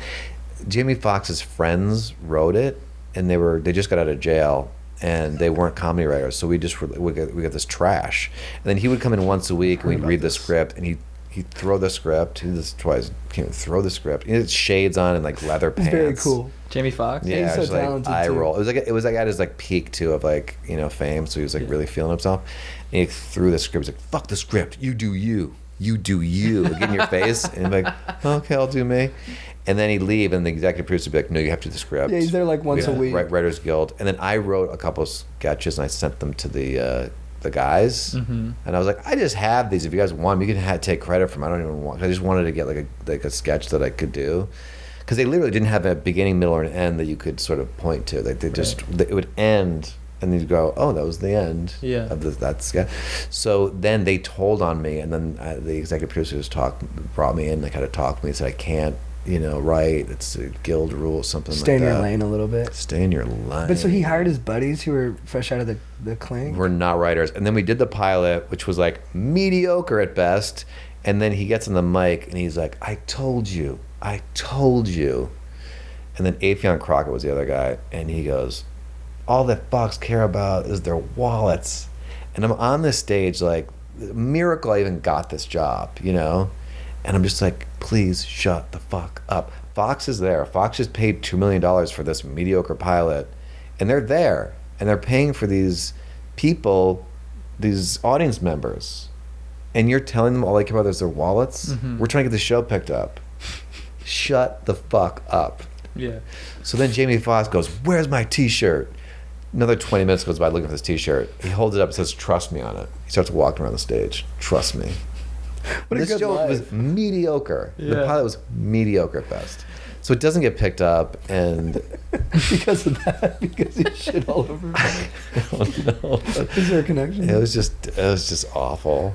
Did you envy It was Jamie just awful Foxx because it's for- like I wanted, like you're saying, I didn't think there was any other avenue, but like Hollywood has to like give me a break and like let me, Did you envy Jamie Foxx for having that kind of a lack of self-awareness? No, I was mad at him. I was mad. I was like, you have so much money. Please, I just need this to go for like 5 episodes so I can pay my bills, Could you ever see yourself becoming a guy who rocks shades indoors? 100%. Yeah, you could do it. Waiting. I could see it. Like a little bit of power would just, I would be the most awful human being I've ever met. Do you know anyone Just who a can, whiff of it, not even a lot. Oh yeah. Is there I anybody want to who be can the like I want to be the shades guy. Yeah. who can have power and like keep it chill? Or does it always kind of make you? I think if you have like a terminally ill disease, you could stay chill, because you're just like, this means nothing. Right. That's Good the point. key. Yeah. Well, I hope I get it then when I'm I mean, eventually we'll all be chill. right. The permit chill. Mm-hmm. That's the what I call perma dad. chill. Mm-hmm. Doing that permit chill. Should we answer some questions? Yeah. All right, let's do this.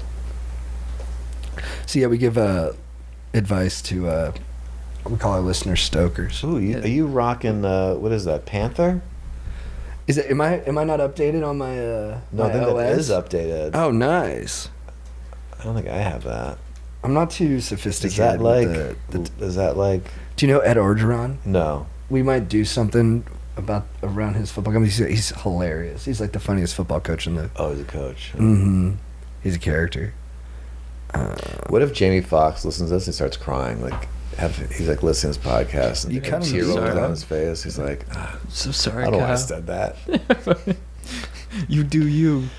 All I care about is Another thing you do is you go, do it again. Like when you're doing a sketch Yeah. and you do like a line he likes, he goes, do it again. And then you have to Yeah. like, do it again, Yeah. which is not as funny. Right. Do it again. And no one's going to say, like, what do you mean do it again? Like, no Yeah. one, you know. Was this like The Emperor has no clue. This is Out like thing. right after Ray Oscar. Right. Yeah, Like yeah. peak. It was like, why is he doing a sketch show? It's kind of the thing. Yeah, it's interesting. Yeah. Interesting move. Did you watch his new show on Netflix? What was that? He had like a sitcom or something. I didn't see it. He's so He's talented. a really talented guy. If Yeah. one of his projects fails, no one. I talked No one to cares. Joe Coy about this when we had him on. Yeah. Like he's one of those guys who's so talented that if something he does fails, no one like dings him for it. They're just Yeah. like, oh, they didn't put the Yeah. right pieces around him or something. Yeah, he's got equity. Sorry, dude. This might take a second. I don't know about this question, dude. Like, I thought it was going to be like Quick. earlier. Yeah, I'm sorry, dude. It's all right. It's coming. It's coming. What is it like? Like, what are the Oh, it might have questions sent the like? Are they text to you, intense? Chad. Check your phone. I'm so sorry. What are the questions like? They're like it's mostly young dudes who are having like romantic issues and are looking for. Oh, I kind can of help guidance. that. Yeah. I didn't get texts. I think I have good advice for Oh, kids. God. Are you- looking for romance advice. Are you having trouble logging into the email? Mm-hmm. Oh yeah, you want to just give me the password? Yeah. You know what I do that like, this isn't a popular thing. People, when I tell people this, they kind of look at me like I'm weird, but it really does work. If some girl, I'm talking to the guys out there, maybe they're heartbroken. Mm-hmm. They are. If you get heartbroken by a girl and she's just a bitch to you, you put them on the toilet. Oh, picture them there. Yeah, like Like taking and a know fat that shit. that bitch takes a Big stinky gargantuan shit every day, and imagine it and get detailed in your head, and it will slowly dehypnotize you that she's this perfect angel. It's a mind hack. Could that corrupt the whole thing? Yep, it's dangerous. Are you putting the shades on? It's fucking. He's putting the shades on. It's fucking dangerous. Kyle, let's dude. go, dude. It works, man. Do it again. You do you, Kyle. You do you. Do it again. Hey, Twitter world. Hey, Twitter world. It's yours truly. One thing. What's this asshole doing with the Twitter glasses on? Come on. One thing I was wondering if, like, in the replies, there's one that's like, really nice take. I really vibe with Yeah. that one. I think you're Thank you, OJ. innocent. Coming into the mid-roll, JT. What's up, dudes? I'm interrupting this podcast, letting you know once again that we are brought to you by us. We are going to be at the Hollywood Improv September 15th at 8 p.m. Get your tickets at hollywoodimprov.com. Me, JT, and a bunch of sick comics, 8 p.m. September 15th at the Hollywood Improv. We're also brought to you by the legends at Manscaped. Manscaped, thank you so much for keeping our trims peeled, for looking after our hogs, for making sure their dinks are looking fresh and clean. Because you guys have got the Lawnmower 4.0, and it can be found in the Performance Package 4.0, which is an essential purchase, and it's available all over, not just the US. I'm talking Canada, UK, Europe, Australia, South Africa, and Singapore. They got the Lawnmower 4.0 trimmer, which is state of the art. You can see your dink in high def with their amazing LED light. No nicks or cuts on your nuts because it's just nice and smooth down there and just really gets in your dink and really makes it feel like look good. And then you got the Weed Whacker ear and hair, nose hair trimmer, crop preserver ball deodorant, crop reviver toner, performance boxer briefs, a travel bag.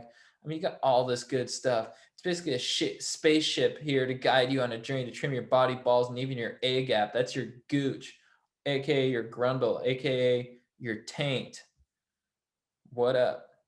7,000 RPM motor, multifunction on-off switch. I mean, this is the best stuff for your pubes, guys. If you're not on the Manscaped train yet, then get on it, okay? Just do it. Come on.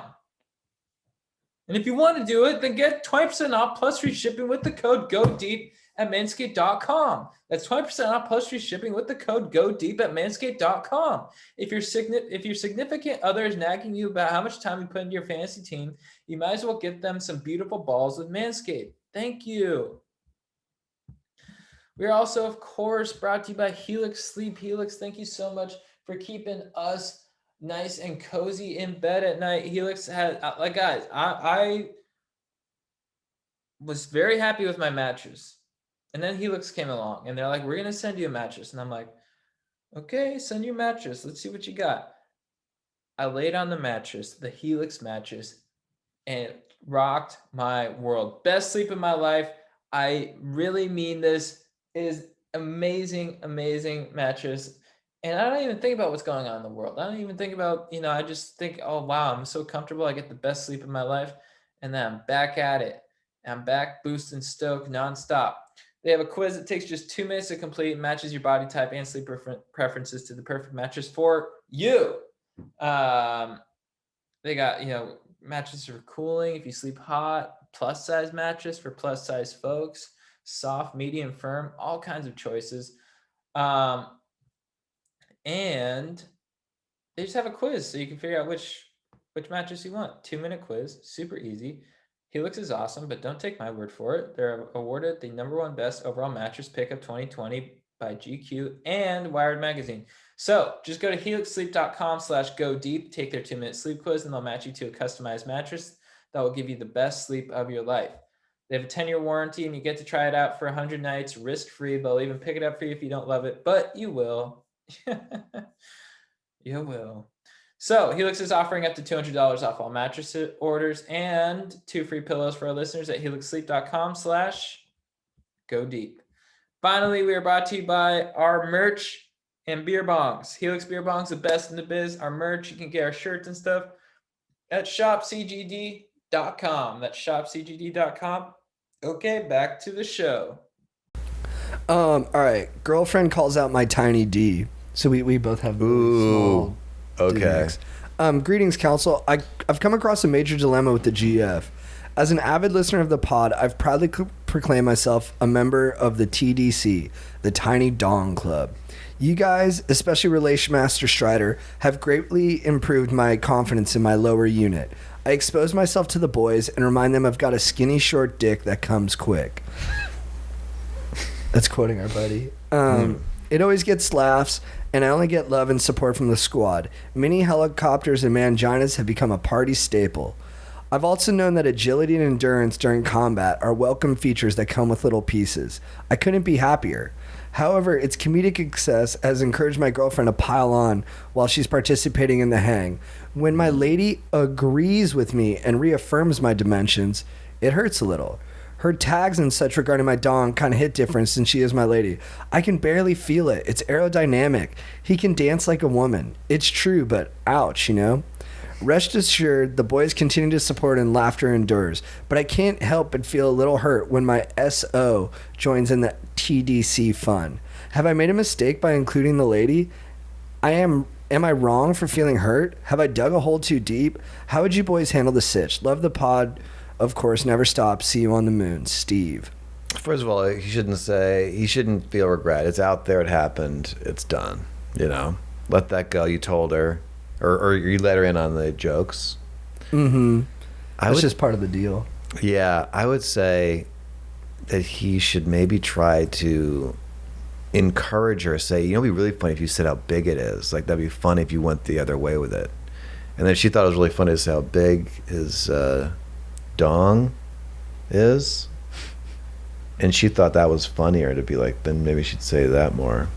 Oh, so you think she's reacting to the crowd? She's just trying to fit in. Yeah, she's trying to be funny. So maybe if he finds a way, maybe get his friends to laugh too. Like, it's so funny when you go the other way with it. I've been talking about having a little dick for so long now. Yeah. I think it's starting to make me think it's even smaller than it is. I swear to God. No, it actually Yeah. might get smaller from your brain. I talk about powerful. that. Yeah, your brain's powerful. I said to my buddy Sean, I was like, I think we're making our Yeah. dicks smaller by That's talking like this. possible. And I intellectually don't believe in that stuff, but Yeah. I like instinctively do kind of believe in Your that soul stuff. does. My soul believes in that stuff. And so I think you just gotta start saying you have a big dick, dude. Yeah. I think you gotta go the other way and start calling your because you need balance. Plus, he's probably like displaying it in like a shame way, which brings it in. If Yeah. you would sort of display it, He's all curled up when Yeah. he does anything. Well, he's created this identity for himself as the small dong guy, and he's basing his whole sort of sense of humor off that. It seems Mhm. like in the crew, and you reap what you sow. maybe That's he the goes- danger in these things. Yeah. What if he changes? He just goes with big asshole. I have a really big asshole. He just That's changes a good the. one. Say something's big. Yeah. Yeah, because that's also funny to have a big asshole. Have a big, Yeah. big asshole. You think my dick's small? You should see how big my I've asshole literally is, and then never just talk heard about a your guy asshole. brag about that. I've never heard a guy brag about how big his asshole is. I do all the time, man. I think we need that. Yeah, I like you that. never hear it. This is- Abnormal gooch. I've What's got- a gooch? It's the Space. taint. Oh, the taint. Yeah, It's yeah. a gooch. Okay. We talked about that too. Yeah. It's regional. What yeah. you call it. I think if you comment on your gooch, be like, "Well, my gooch looks like a vagina" or something like yeah, that. yeah. Just talk about your gooch a lot. Jason is his name? Jeez. Was that his name? Steve. Steve. Steve. Steve, Where'd talk you get about Jason? your gooch. You know, you got a friend named Jay. I thought with you a- said Jason. Do you have a friend named Jason with a? No. Okay, right on. I call my dick Jason. What do you think if he dished it back to his girlfriend? Do you think that's off limits? No. No, I wouldn't You have go a there. big fucking Yeah. vagina. It's like fucking Yeah. throwing a hot dog down the hallway. It's your fucking vagina's fault. It Oh, you was can't- tight with your mom. My therapist Yeah. Oh, would you say, can't feel "Don't it? do that." That's 'cause your mom's vagina's pussy's huge. tight. Yeah. Oh wow, You know? dude. Go at her and be like, we're Right? just joking Yeah, yeah. around, right? Yeah. But like you dagger. See how it makes her feel. Yeah. That'll check it real quick. Mm-hmm. Mhm. All right, Don't make big- her Yeah, you aware want of. to joke around anymore? Yeah. It's aerodynamic. All right, big vagina. Yeah. It might open her You eyes to whistle when what you the walk. sitch is. Fucking bitch. Yeah, and then when she walks, she's like, then when she stops, she Whoa. stop the whistle. Big vagina Whoa, coming through. Look out. It'd be funny to her though. She'd be like, "You created this whole thing," and then she'd Yeah. go, "Well, now I'm pissed. Yeah, yeah, yeah. It's gone It's too over far. now. Yeah. Enough." It ends now. All right, beef curtain. I feel like we helped him. I would tell him to talk about having a little dick less. It's a powerful thing to deploy at moments, but you don't have to do it 24/7. No. The power of the mind. Be careful. This one's from a female stoker. She says, "Sage female wisdom on boner probs." There's no cue here though. She's just saying it's not a big deal if you jizz early and if you got a small dong. That's nice. That is really nice. You have good fans. They're really sweet. Hey, Twitter world. Yours truly. I got good fans too. One time I got a comment that didn't say murderer. What if he just leaned into it, like, and started his tweets like the girls from My Favorite Murder, and he's just like, "What's up, murderinos?" Oh god, if he just does reaction videos to My Favorite Murder, or just to like, what is that? I wonder on Crime holidays. victims, yeah. Hey, Twitter world, it's my favorite holiday. Halloween. Halloween. Celebrate death, ghouls, and goblins. Goose and goblins. This is mid-30s new dad in search of Stoke. My dogs. Your reach is impressive and has reached the eastern coast in Boston. What up? I'm reaching out for some advice. I've entered fatherhood and have noticed my Stoke tank is on empty. Unable to attend weekend parties and after-work brews with the boys, my life has taken a drastic turn for boredom. Warzone is my only vice as of late, and it's currently littered with hackers. It really is. It's a bummer out there. Any advice on obtaining some newfound excitement? Thanks, my dogs. P.S. It's August 2021, and if Joe Big Hog Marisi hasn't crushed a fruit smash left, I've lost all hope for humanity. Kev. He has Kev. He wants something to do? Well, you're a new dad, Aaron. that. I am in my mid-30s, Ah. late 30s. What do you You might think? have some advice for Kev. I mean, does he not like his kid? Like my kid fires me the fuck up. Like she's the best. So, I mean, I never cared about partying anyway. So like, I still have my hobbies, obviously, but like, You do the pods, and then Yeah. you do softball. yeah, I still have my stuff. He's got to maybe work some things out with his partner or whoever, if they're together, to find ways to still do what he loves. He needs to do nanny time is his time to party, right? When they have the nanny there. Yeah. I think you should become a car guy. Start working on engines. Start working on an engine. You That's feel like a really good badass. advice. Yeah. Then you can teach your kid that. Mm-hmm. I've always wanted to become a car guy, but I was just too lazy to learn about all that stuff. But I think if I could spend my time in the garage and just come in all greasy and just be like, I'm going to teach you how to like change a tire one day. Mm-hmm. Can you bring your baby to places? Oh, yeah. Like, can you bring your baby to a shindig? Is that possible? My parents would drag me everywhere. I was at parties really? all the time. Yeah, I feel like I that think was so. that was more common in the 80s. Yeah, I don't. now. I think it might be okay. Just bring the those baby baby with you. Bjorns you put in the front. Yeah, then rage. And then you're almost like a prop. The baby attached to your body. Yeah, your bros would be fired up to see your baby. Yeah, I think people like having the baby around. If you put like shades on the baby and like gel the hair, That's what they used to do when they'd all get drunk. They'd like draw on me. Yeah. The first sentence would be, you do you. You do you. Do it again. Do it again. It's just weird that and then that email he makes no mention of his child or his wife or. Well, I worry about that. If I had a kid, I'd be like, oh, he sucks. Kids already kind of look Yeah. drunk. And maybe if he get drunk with his kid, that's bad advice. And All right, just- next email. Yeah, I journal about it too. Just like I hate my kid and just get it out of the, And then give get it out to of the him. journal. Yeah, As a kid finds 100 it, you're years like, oh, later. fuck, man. When he's gonna be a dad, be like, hey, Yeah. read this. Might be interested in this. That's how I feel about you. All right, last cue. Kids Cue are for the small. pod. This is a common one. Trying to exit the friend zone. Well, I guess, nice. Oh. have you ever been in the friend zone? Mm-hmm. Do you think it's a real thing? Mm-hmm. Okay, so we'll go. Sup, bros? Longtime fan reaching out for some lady advice. There's this girl that I've had the biggest crush on since 8th grade, but I was too much of a pussy back then to ever make a move. I like being so hard on yourself. You're in 8th grade. I know. I was a 13-year-old pussy. Yeah. She moved away after high school, but now we've graduated college. She's moving back to my area. No matter how many other girls I've been with, my thoughts always come back to her. I genuinely consider this girl to be one of my best friends, so I'm scared of making things weird between us. What do you think I should do when she moves back? Should I just come right out, tell her how I feel, and ask her on a date? No. I know that for a fact. Go ahead. Should I play it cool and wait for something to happen more naturally? Or should I just give it all up and accept the friend zone? Thanks for taking my cue, and I appreciate any advice. Keep stoking. I could help this guy. I don't know if I want to Yeah. help him though. Why don't I you want to help hear it. him? I want to hear it. Because it's almost too powerful, my advice. Whoa. You know what I mean? Yeah, be careful. Gotta be careful with We it. got some You listeners. should put the dude. shades on for Yeah. this. Hold on. Yeah, throw the shades on, dude. All right. Step 1. You don't say you want to go on a date with me ever for the rest of your life. You understand that? To anyone? To anyone ever. You go, all she needs to know is some other girl really likes you. That's the first thing you need to get in her brain. That this other girl is fucking stalking you. And I don't if you have to pay someone, if you have another woman friend, and it's pictures of some hot woman. That's number 1. And then this girl's gonna go, oh, and then she's gonna start thinking about this guy in like that way. It can't come from him. You know, it can't be like, what do you think of my penis? It has to be some other woman who's decided he's hot Yeah. to break her mind. Like, my dad never thinks my jokes are funny, but if he sees someone else laughing at him, Yeah. then he laughs. He Yeah, needs yeah. that third-party verification. Yeah, there's a thing where it's not so much with men, but with women, that they say on like, if you have a dating profile, have a picture of you with a woman looking at you smiling. Those get like way more. Would that work for you? No. Actually, I hate when they have the other one. Yeah, but you're a special case. Yeah. That's nice. She likes like serial killers. No, Yeah, in it's- general, that's good advice. with the shades, it was much more powerful, I'd say. I do think the advice was solid though. You That think was- so? Yeah, Yeah. yeah. That is like get her to think that another girl's into you. Like personally, yes, because you know each other. But Right. on a And then date, be you like- don't know those people, so you're like, yeah, you know, it's kind of like. Here's Right. here's step 2.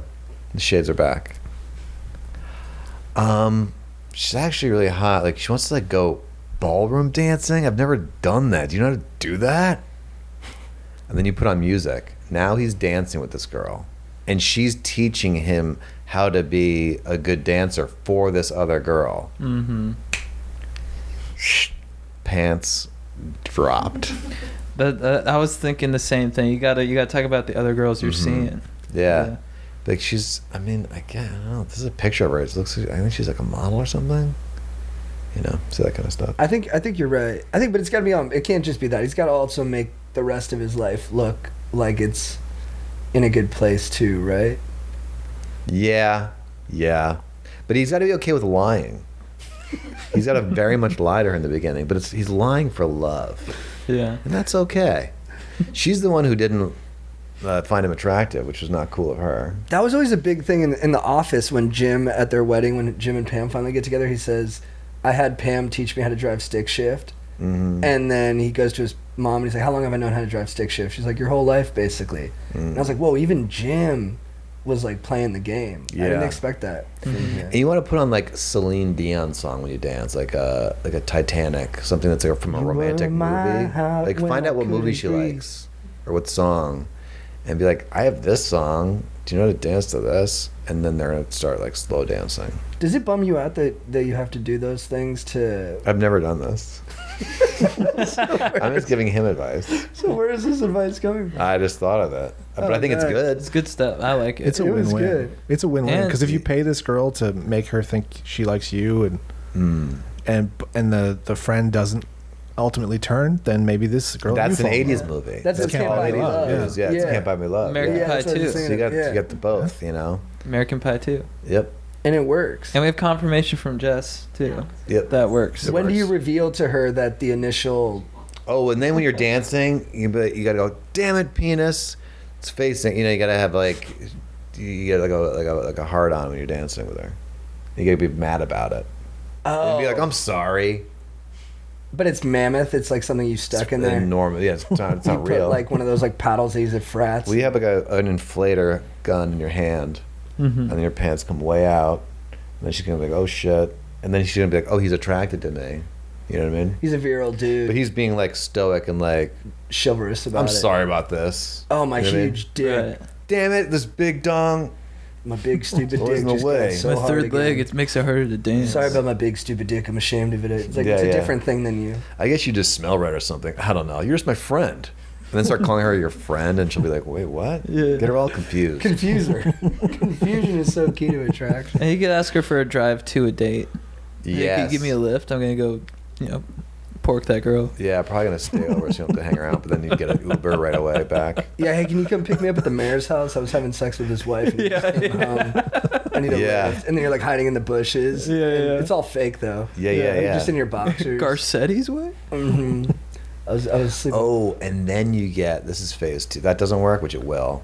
You get like, you pay some woman to be like kind of in like a sexy top or whatever, and have this girl come pick you up, and she's like throwing your clothes at you. Do you know what I mean? Like she's upset. Get the fuck out. Fuck everybody. What do you fuck everybody? This girl pulls up, and she's gonna be like, this guy, that's my friend I know. Is like, He's fucking making everybody? The fact that he's making these people go so crazy. Yeah, he's driving Right. them crazy. Like you have angry text messages like, "How dare you Yeah. sleep with me like that?" Yeah, and then show not and show call her the me. text messages. Yeah. She just sent me her pussy. She's so mad. She's so mad. She just sent I me all don't these know this nudes. lady. Like 5 photos of her pussy. I think this is really good advice. Yeah. Yeah. Send me a photo of her As I asshole. mentioned, it's power. It's too power. It's almost too powerful for me to let it out. I feel like be careful with this advice. I mean, we'll follow up. Do exactly as Kyle instructed, and then follow up with us. yeah, but do And- exactly. Don't. And wear Ray-Bans while you do it too. Yeah, Dude, was there a Yeah. moment on the pod where you felt comfortable and you're like, I can throw the shades on now? yeah. I'm surprised it didn't come out earlier. It looks good. Thanks. I like it. Yeah. Next time you come on, maybe we all wear them, or just you. Yeah, wear yeah. 'em, but No, wear 'em all the of whole us. It'd time. be great. Yeah. Yeah. I like wearing shades. Let's have a shade day. If we get people listening could wear shades that day. We could have it like. It could be Yeah. the thing. The Yeah. Shade pod. All right. Well, I think that's it. Kyle, thanks so much for coming on. My Dude, thanks for pleasure, doing you this, guys. man. We gotta do some videos together. Sometime, Yeah. Oh, we'd you know? love Love that. to. Yeah, Yeah, I love how it's like on the show. Yeah. We'll figure Yeah. some stuff out.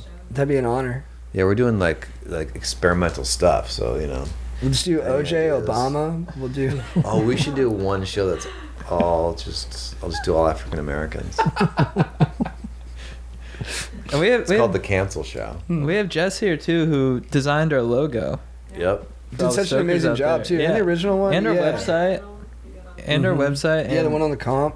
Yep. It's so when we were doing our animated thing, they started coming back with artwork for what our characters would look like, and they were really great. But the initial ones were like super far off, and we just kept sending them this, and we're like, just Yeah. do this. Yeah, like you nailed it so hard. I drew them. Really? Yeah. Wow, that's really good. It's really great. We love it. All right, Thank guys. you. Thank you, guys. Yeah, Thank you. Anything you want to plug? My that- YouTube channel. It's Kyle YouTube. Dunnigan. / Kyle Dunnigan. Yeah, we're doing a lot of stuff there now. Cool. It's a unique stuff too. We're doing like live. Yeah, live YouTube sketch shows. Podcasts. It's like a live sketch happening. Oh, Mhm. nice. Yeah.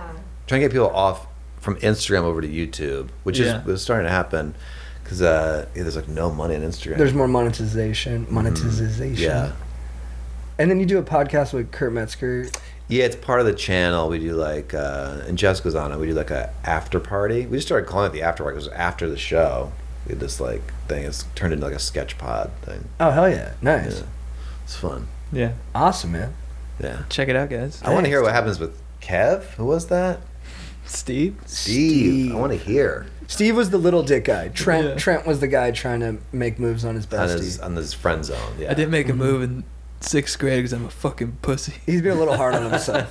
I was like, you were 13 years old. Yeah. Yeah. You shouldn't be taking your. And I dick don't even out know what that anything. move would have led to. Like, you're not going to Yeah. marry her Yeah. or sleep together at Yeah, that yeah, point. Mhm. You know what is good though is like guys who's like going for a kiss. You don't do that. Like first touch a leg. See if she touches your leg back. You know what I mean? Like they do like safe touches. When you're young, you first. jump. Yeah. You It's don't- in your no one head, you're tells like, you I gotta what to do this. I gotta You're do just this. Anyway, Yeah, you got to feel the vibe Now out you a know. little bit. now you know. Yeah, wisdom with age for sure. Goodbye, Twitter world. Yeah, that's a good place to end. Thanks so much. Thanks, man. Oh, fun, Yeah. guys. Check. Are we rolling? Yeah. We're Yep. Should I do an intro? Well, I was going to say, Chad, before we get into it, before I Yeah. ask you for your beef, Yeah. I think we rolled into the convo with Kyle. Do you want to hit the intro? Because I think Yeah. people want it, right? Yeah, let's dive in. Why don't you clamp the nipples and get ready for the dom? What's up, Stokers of Stoke Nation? This is Why does Chad. that make you laugh so hard? I don't know. It's just it's so ridiculous to say. Look, the dom's coming in soon, so clamp him. That is funny to picture.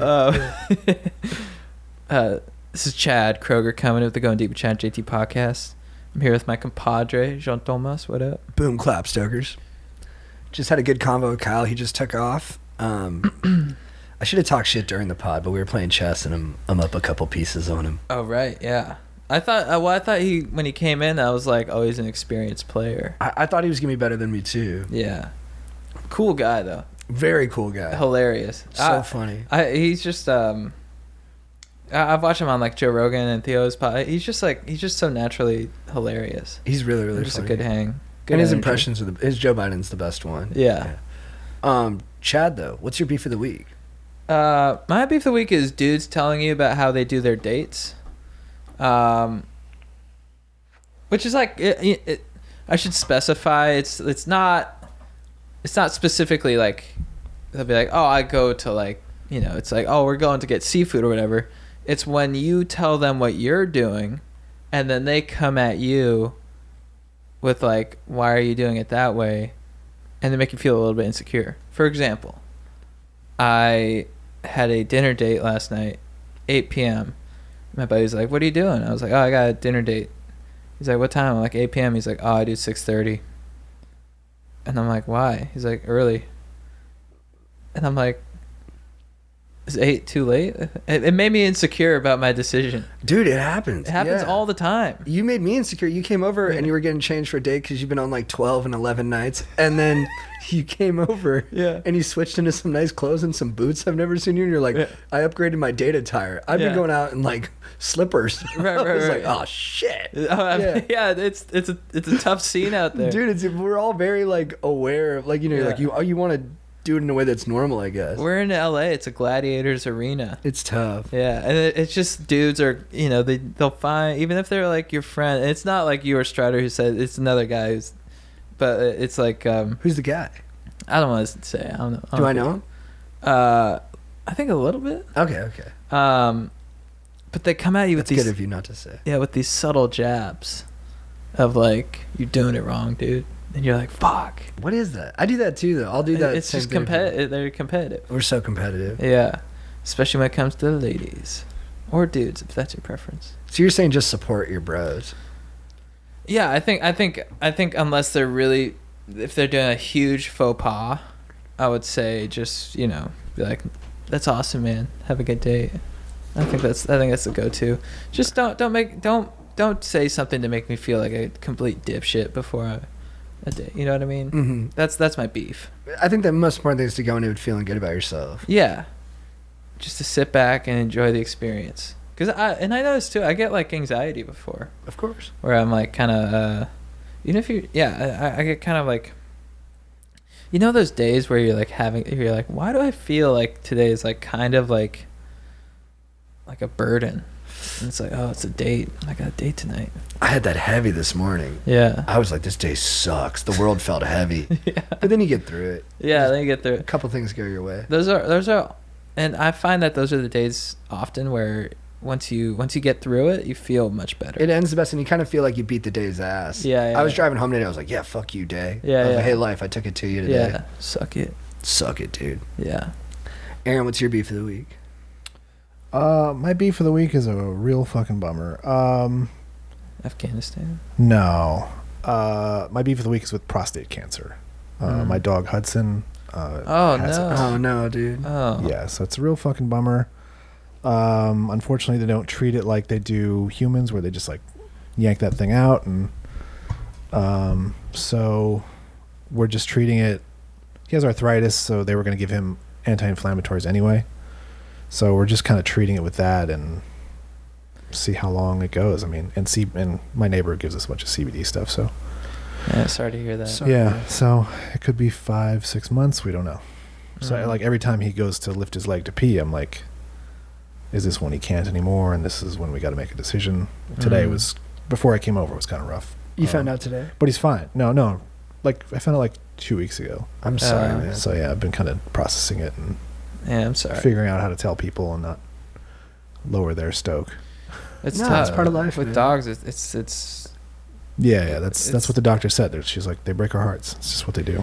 yeah. I like that with my mom's dog. It's like I wasn't even living with her dog, but when I heard about her,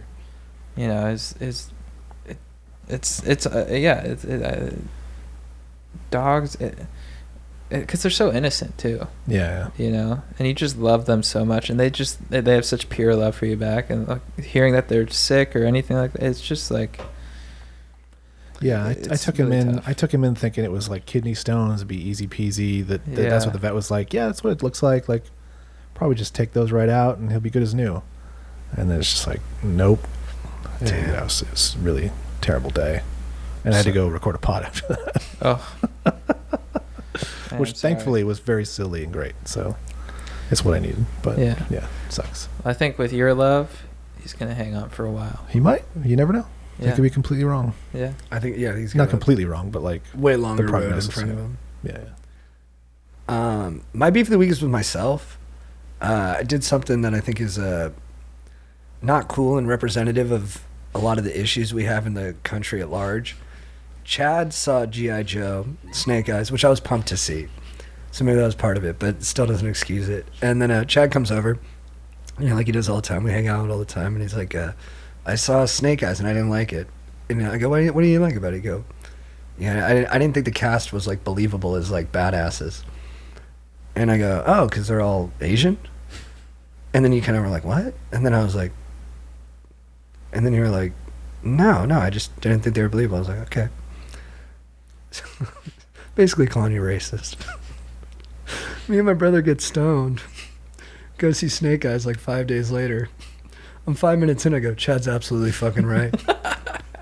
And I love Henry Golding. I think that's his name, the main actor. And he was crazy good in Crazy Rich Asians. I liked him in A Simple Favor. But I was like, and maybe it was, the whole movie was bad. So maybe it was the editing. They just picked the worst shots. But he was overdoing it. He was trying too hard. And then everybody was kind of bad in it. And I texted you during the movie, and I was like, "Hey man, I fucked up." I was like, and I should have just trusted you and been like, "Yeah, like maybe Chad just doesn't think it was the right people for the roles," and you know, like I don't, you know, there's plenty of people who I've thought have been great in those movies who look similar to the people in those movies. Jet So, Li. yeah, or Ken Watanabe, and so I was like. It was just kind of I just felt shitty. I was like, I shouldn't have done that to you, dog. And I'm really sorry. And I think it's just not good. You gotta trust people. You gotta give people the benefit of the doubt a little bit. Yeah, I appreciate the apology. Thank you. For sure. Yeah, I did feel very judged in the moment, and I thought, you know, that was actually kind of a racist reaction from you to assume that. That's true. Yeah. Well, fuck you for that. No, I'm just giving you shit. No, I know. No, you're right. But thank you for your apology. I appreciate that. Yeah, of that course. text meant a lot to me. Of course, man. Of course. Chad, who's your babe of the week? My babe of the week is. So my babe of the week is I was going to yoga, and I go in Santa Monica, and I park in this parking garage, and I walk across the street, and there's like a pedestrian crosswalk to get to the yoga place, and I'm walking across, and I'm like, check in. First, you know, the car going this way stops, and the car going this way is far away, you know, and I sort of like give a wave, like I'm across the street.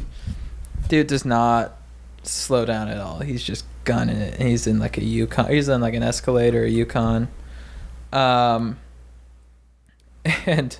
luckily I was like far enough down the crosswalk that he wasn't going to hit me, but like I was like, you're not going to slow down a little bit? Like he just got through. So I give him like a kind of like a what's up, you know? And he looks at me and he goes he gets even more pissed. He went bigger on you? Yeah, he's like, "What's up with you?" And he like throws his hands up. He's like, "Fuck you." And I'm like, dude, that was a pretty babe move of you. It's just like, just completely disrespect the pedestrian when you were in the wrong. I was like, I was really sort of taken by his confidence and his, you know, just the way he reacted to me. I was like, wow, dude. It made me laugh a lot, actually. Yeah, you got to understand that if you're driving like that, that's just, you're going to get some of those reactions, dude. Yeah. That's just the way it is, bro. Yeah, it was pretty hilarious. I was like, wow. It's like, what, you think I'm going to slow down, bitch? That's my babe. Aaron, who's your babe?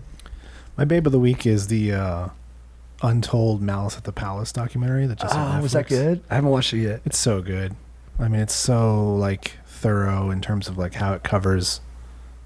Like you immediately start to see how the media covered it, how they covered it all wrong, like because it's fans essentially started it, like, but yet they kind of zero in on these players and black players at large, like calling them thugs and all this shit, and even Bob Costas gets involved in it. It's just like, shut up.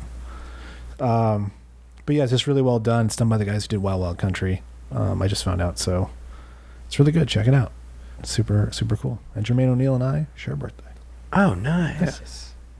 I read the oral history of that on Grantland, but I'm fascinated by the story. Yeah, it's. I'm sure everything about it's great, but this is, all three guys are there. Even the fan who gets punched in the face by Jermaine O'Neal running. He's so lucky in it. Jermaine O'Neal slipped before he threw that punch. I didn't realize. Yeah, in the documentary, they're like, he's lucky he slipped because he missed, and I was like, well, I mean, that punch landed. He for connects. sure. But like With the full force of him having his feet under him, I think that guy's I always dead. kind of thought he slid, On purpose. not on purpose, but like I just always thought that was way cooler. It looks badass. Yeah, because he's just running and boom. And he's 7 feet But tall. the fan they interviewed who was the recipient of that punch, still does not blame himself for anything. Are you serious? Oh, wow. He wasn't. It's not like I always thought he had courtside seats. He came down onto the court to fight a 7-foot man. You're a professional athlete. These chubby fucking, I don't know what they are, Italian dudes or whatever. No, they're not. Haddad They all is look last like name. Turtle from Entourage. Yeah, exactly. Yeah. So it's just like, what are you thinking? And I haven't watched it yet, but most of my empathy in that situation was for the players. The one guy I feel bad for is the dude that Ron Artest wrongly thought threw the beer on him, and then he just rolled up on some. yeah, it's the guy next to him. Who's really, Yeah, he just punched the wrong guy. and that guy comes off terrible, obviously too. Like they they don't interview him for the doc, but they show all the footage of him. The dude who hucked the shit. Yeah, and Yeah, he just has no remorse for He's a it. Just like- dumbass. Yeah. yeah, it's crazy. I didn't know like part of the reason that Ron and Big Ben got into a fight was because Ben Wallace's brother had just died, so he was like super emotional, and there's always rivalry there anyway. But like, and they're too big. Yeah, they're about the two biggest toughest dudes in yeah. the NBA at that Yeah. time. It's crazy. That was insane. My baby of the week is my friend Kat.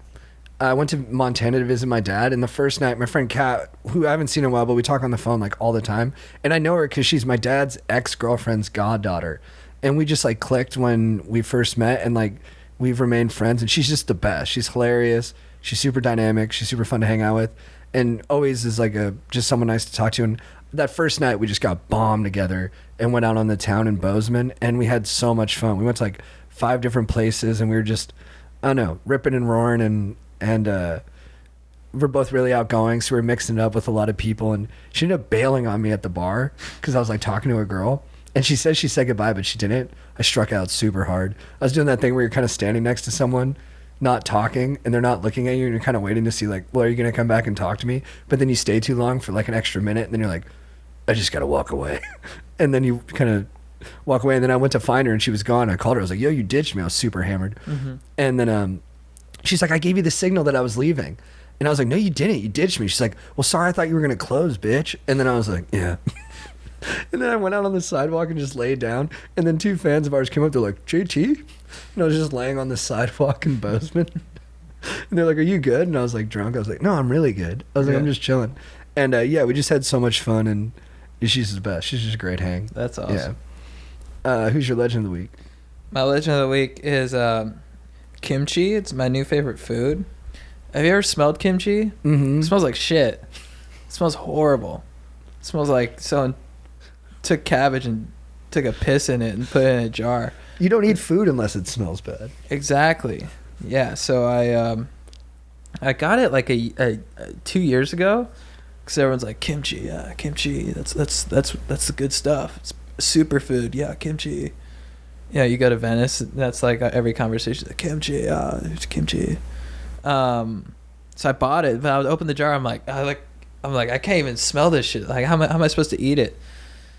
But then I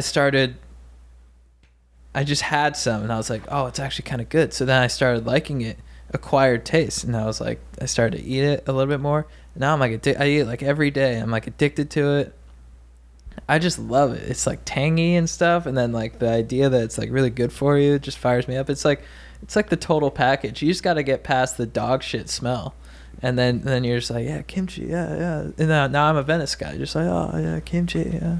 Beast. Yeah, pretty fired up on it. I think you were destined for that, dog. Kimchi? Mm-hmm. Thanks, man. Yeah. Shout out to Korea or Japan, wherever it is. Korea, nice. Thank you for that cultural insight. Aaron, who's your legend of the week? My legend of the week is odd. It's Amanda Knox. She was almost my beef. Really? Because of the tweet thread? I agree. No, my beef wasn't her. My beef was everyone being mad at Matt Damon and the director McCarthy. Okay. But go ahead. Yeah. She put out this big tweet thread in reference to the movie. She's not my beef. I feel in reference to the horrible for what happened movie to her. Stillwater, because it's being touted and Matt and at least the director in articles is like the articles that are being They written used are her like part of the publicity. Yeah, they're like saying it's an Amanda Knox style, plot premise or whatever, and she's like, this whole tweet thread is like 50 some odd tweets, but it's like, yeah, guys, I didn't do it, so like this isn't an Amanda Knox thing. Like this is like the guy who actually did its thing, and I'm just the victim here. And I guess in the movie, we don't want to give it away, but she's a little more culpable. Yeah. So it's like, it was just very enlightening, and I can't even imagine being in an Italian prison for 2 or 4 years potentially, like she was, and convicted twice, I think, but then exonerated. Just insane that she went through all that, and she's still like having to fight to kind of clear her name publicly. It's like, I wasn't a murderer. Like, I didn't do anything wrong. Like, I was falsely imprisoned, falsely accused. And here we are making a movie about something like me. Well, it's not like me at all, because I'm an innocent person who can't go on with my life because of this. No, I feel for her for sure. I mean, what that poor girl had to go through is terrible, and and I'm glad she's out, and I understand why she's upset. But then I'm like it's such a big story. Of course, things like that become everything becomes fodder. I'm sure there was a Law and Order about it. Like that's what I mean. Like Law and Order, like SVU, everything is pulled from some kind of headline, and then I think she's just upset about being part of the marketing. And then I had friends who were like, "I'm not going to see Stillwater because of that," and I was like, "Well, are you not?" And then the same person who said that loved I, Tonya. But then that really, and this is me really connecting Minority Report like dots.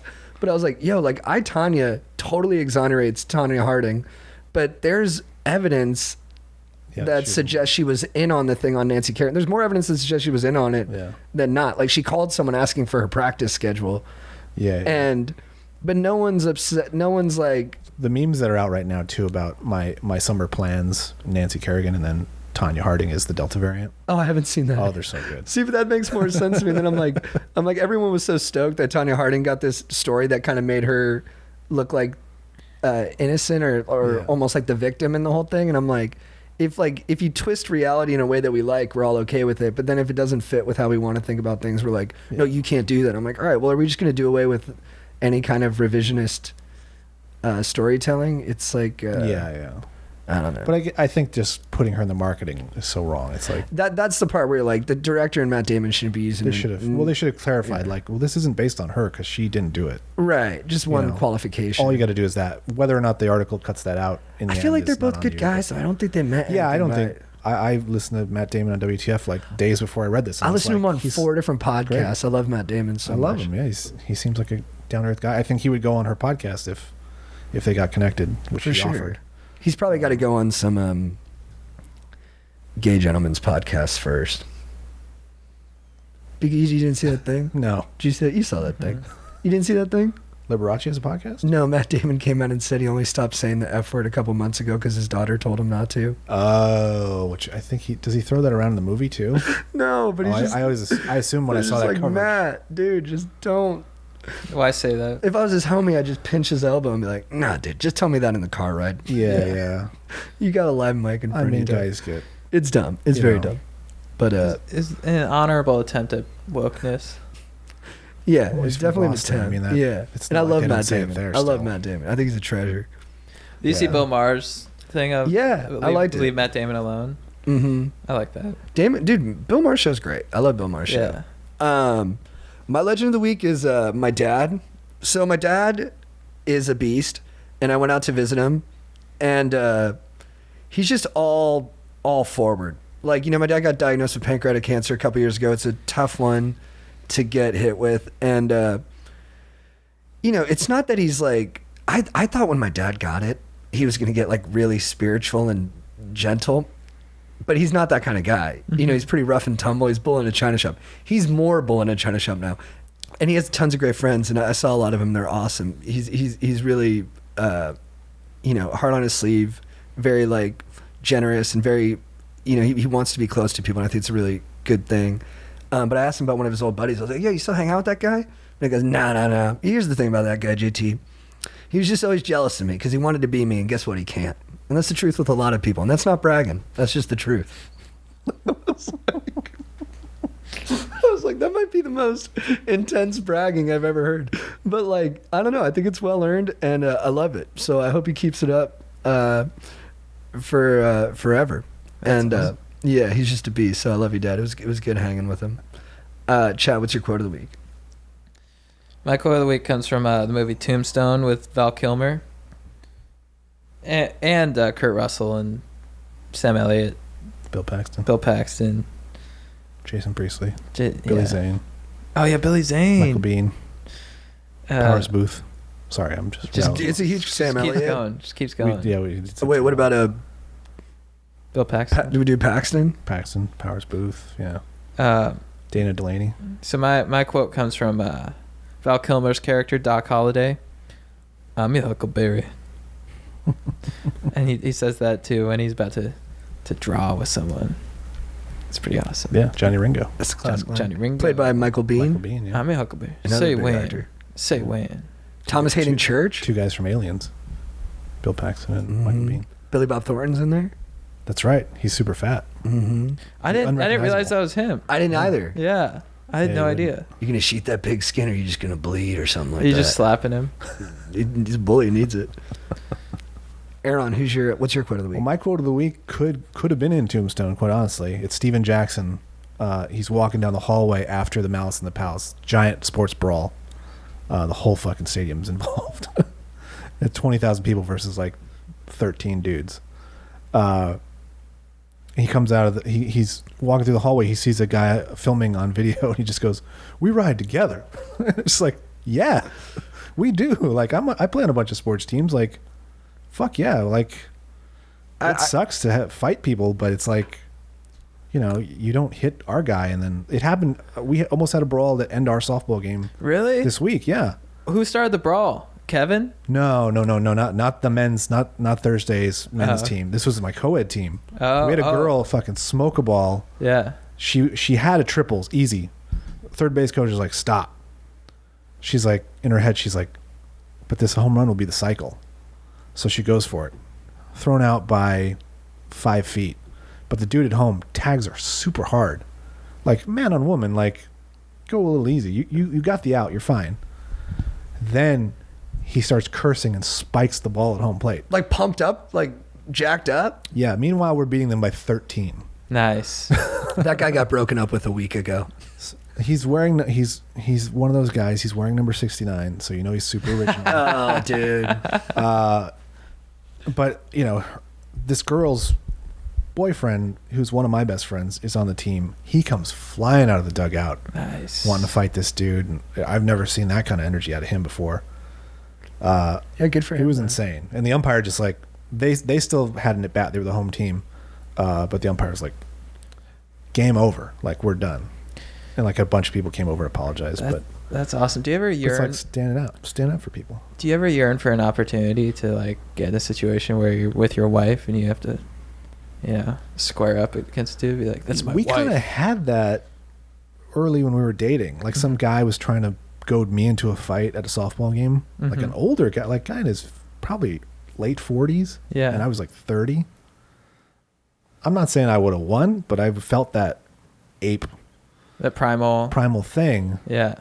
But I just thankfully just walked away. But like, I don't yearn for that necessarily. Like where she gets offended and I gotta step in or anything like that. Yeah. I'm more worried she's gonna do something that I have to step in that I know I'm not gonna win. Right. Right.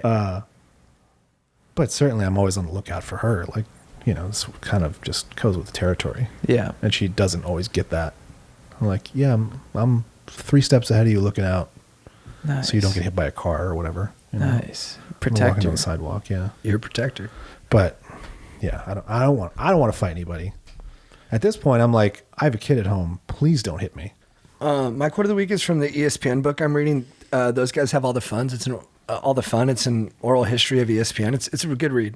So this guy is producing the World Cup in '94 for ESPN, and their cameras keep going down. Their systems aren't working, and he gets so mad because it's such a big deal to him. He punches the production truck that they're in. He breaks his hand, and so he tells the whole story. It's like 10 paragraphs, and then he goes. So yeah, my hand's broken, and I walked back to the truck, still overseeing the whole thing with my hand in the air with a bag of ice. When I got home, my wife had no sympathy at all. She just said, "You just take this television shit way too seriously. We're no longer married." Whoa. Gee. Wow. It's so funny in the context of, because it's just quote after quote after quote, so you don't see like, and so you're just reading this thing and you're like, oh, it might be good his wife said that, and then he just goes, we're no longer married. It's like, because everyone who worked at ESPN, like to work there, you had to be obsessed with sports. Yeah. So everyone there, man, woman, whoever was there, they were like, their whole life was just talking sports. And it's just so funny to me that this guy was like, she didn't get it, we're no longer together. Wow. That's Talk about not knowing who you married too. Like, you Yeah, it's married probably this on guy him. who, Yeah. Oh yeah, on her, right. yeah, like you married this guy who you know is obsessed with sports and works in TV. Like, yeah. Yeah, it's like I could see where it works. Where like if I was like freaking out over some comedy stuff, and someone's like, "Hey, it's just comedy," but it could go the other way, where I'd be like, "Just comedy? Like this is my whole life, dude." Yeah. But it just cracked me up. This guy was like, "She doesn't get it. We're no longer married." Chet, what's your phrase of the week for getting after it? Phrase of the week forget. I thought she said that though. No, he said that about her. I thought she. Oh said it to no, him. sorry. You're right. I should have broken up the quote. No, the quote is, "You take this sports shit way too seriously." End quote. And then him saying, he said we're no longer married. "Yeah." Oh, my bad. I was dude. like, holy shit! In the moment she said that. That's why I was wondering about your guys' reactions. You guys were like, "Whoa," and I was like, "Is that bad?" And I thought it was funny that he was saying we're no longer married. Right. Oh, okay. Yeah. Like it after the. Yeah. Yeah. End Today. quote. I should have ended the quote. No longer. And I didn't change my inflection. My bad, dog. And dudes, also on my brother's episode, I totally blew my top 4 actor list. I way over. Are you still thinking about that? Dude, Sean Penn is my number 1 pick. What was I Yeah. doing? He didn't even get picked. He wouldn't even got picked. You know, I think you're attempting too much to be original. I was trying way too hard. Yeah. I overthought it completely. Yeah. I got a new one. Jack Okay. Nicholson instead of Sean Penn. Tom Cruise, Heath Ledger, Philip Seymour Hoffman. I think that's better. Oh, that's fire. Thanks, dude. good. Yeah. I really, that really covers everything. I really fucking blew it, dude. Yeah. That's funny you're still thinking about that. Dude, I was really disappointed in myself. I was like, Sean Penn, dude. Well, the look on your face when you were saying Sean Penn, you're like, wait till you got, because you're like, this is a little bit out of the box and it's gonna like kill. And I think you knew it. You're like, oh fuck. My brother was making fun of me. He goes, dude, I asked you what your favorite movie of his was. You couldn't pick one. He's like, you couldn't even think of one. I was like, yeah, I said State of Grace. Yeah. My brother was like, yeah, dude. What were you doing? That's funny. Yeah, that was. That's when I hate podcasting. That's around forever. Chad, what's your phrase of the week for getting after it? My phrase of the week for getting after it is dude, I got a sticker of Kevin on my phone. That's it. Seriously, shave the hair off that. It's Brody. He does have serious Brody energy. He does. Aaron, what's your phrase of the week for getting after it? My phrase is the same as my quote. We ride together. Nice. Love that. Nice. My phrase of the week for getting after is Chad was super nice and came down to Orange County on Saturday to help me do like some photos on a horse. I had this idea for doing photos on a horse. And so my mom's friends with this dude in San Juan Capistrano. I feel so bad. He's a great guy, but I forget his name. My mom's friends with this horse. You're right. That'd be cool too. But he's like a real cowboy. He does rodeo and he does the healing. And now he's got a horse that's better at doing the healing. He used to do the head of the steer when they were doing roping. And he's like a proper dude on a horse. And so I get on the horse and we do some photos and it's all pretty low key. And then I'm like, well, you know, I'm like, Chad drove all the way down here. I'm like, let's shoot some stuff for Chad. I'm like, what do you got in your car? He's like, oh, I got my surfboard. I'm like, we'll do a funny thing where it looks like you're riding a horse to the beach, right? Mm-hmm. And we're all like, yeah, that's cool. That's cool. Chad gets on the horse, super game. Then we hand Chad the surfboard. Dude, that surfboard gets in Chad's hand. The horse goes nuts. Oh, no. It goes ballistic. Yeah. It starts bucking, legit bucking. Oh, shit. And I know it was legit bucking because the cowboy went, it's bucking. And then the thing's going like, it's like got its hind feet in the air. And Chad's riding it well. He's like posting and then he's holding onto the surfboard, and for like 15 seconds, me and the dude are just sitting there stone faced, like, what's gonna happen here? But we're pretty calm. But we're just like, this is crazy. Yeah. Chad's just riding this bucking bronco, and then finally the cowboy just goes, drop the board, and then Chad was being a legend, was holding onto the surfboard the whole time. I've never seen a dude on a bucking horse hold onto a 6-foot surfboard. It was really a once in a Get the lifetime. shot, dude. Get the shot. Yeah, and I was like, and then so Chad drops the board and they just take off around a corner. And then I'm like, oh, I wonder what's going to happen over there. I walk over, Chad's off the horse. He's kind of breathing, you know, he's like, whoa, that was crazy. Yeah. And then we're like, all right, maybe we'll calm down the horse and we'll get back on there. And then the guy gets on the horse and the horse starts bucking him. Yeah. The dude's like amazing at riding. He's like, in one stirrup. he's on one stirrup on the side. He's a big dude, Yeah. and the horse is bucking, and he's totally calm, and he wrangles it. But he just looks at us, and he's like, "Guys, like, no more photos or video today." Me and Chad are both like, "Yeah, for sure." And he's like, the horse had never seen a surfboard before, so it thought it was like a saber-toothed tiger.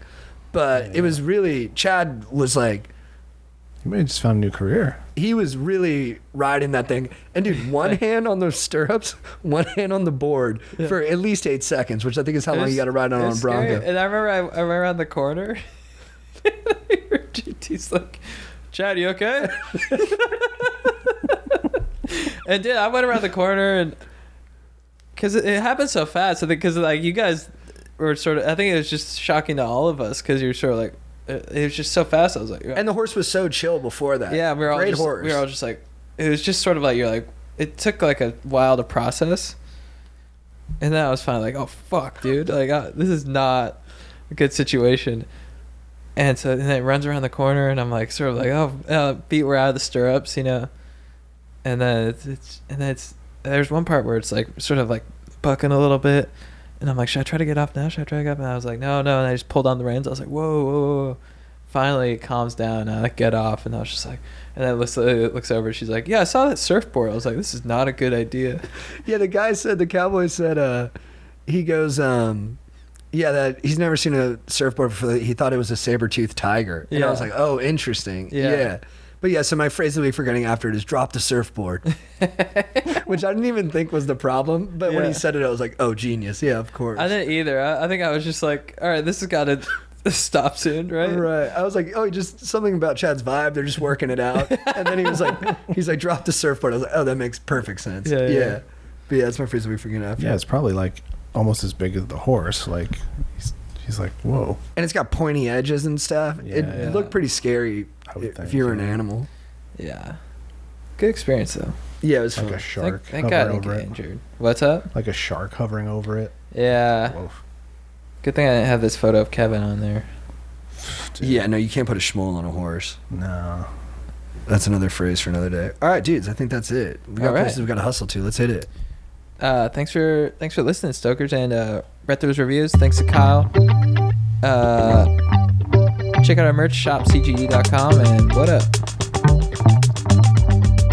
Boom, bap, boom, bap, boom, bap, boom, bap, boom, Hand me the screws. boom, bap, boom, bap, boom, bap, boom, bap, boom, bap, Guys, boom, bap, boom, bap, boom, bap, boom, guys. boom, bap, boom, bap, boom, bap, boom, bap, boom, bap, boom, bap, boom, bap, boom, bap, boom, bap, boom, bap, boom,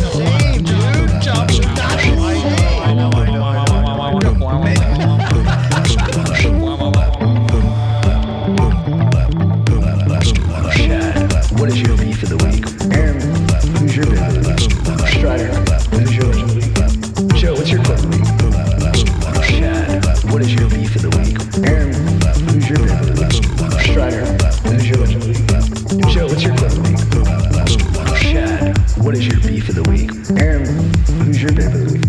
Strider, who's your legend of the week? Joe, what's your quote of the week? Chad, what is your beef of the week? Aaron, who's your beef of the week? Strider, who's your legend of the week? Joe, what's your quote of the week?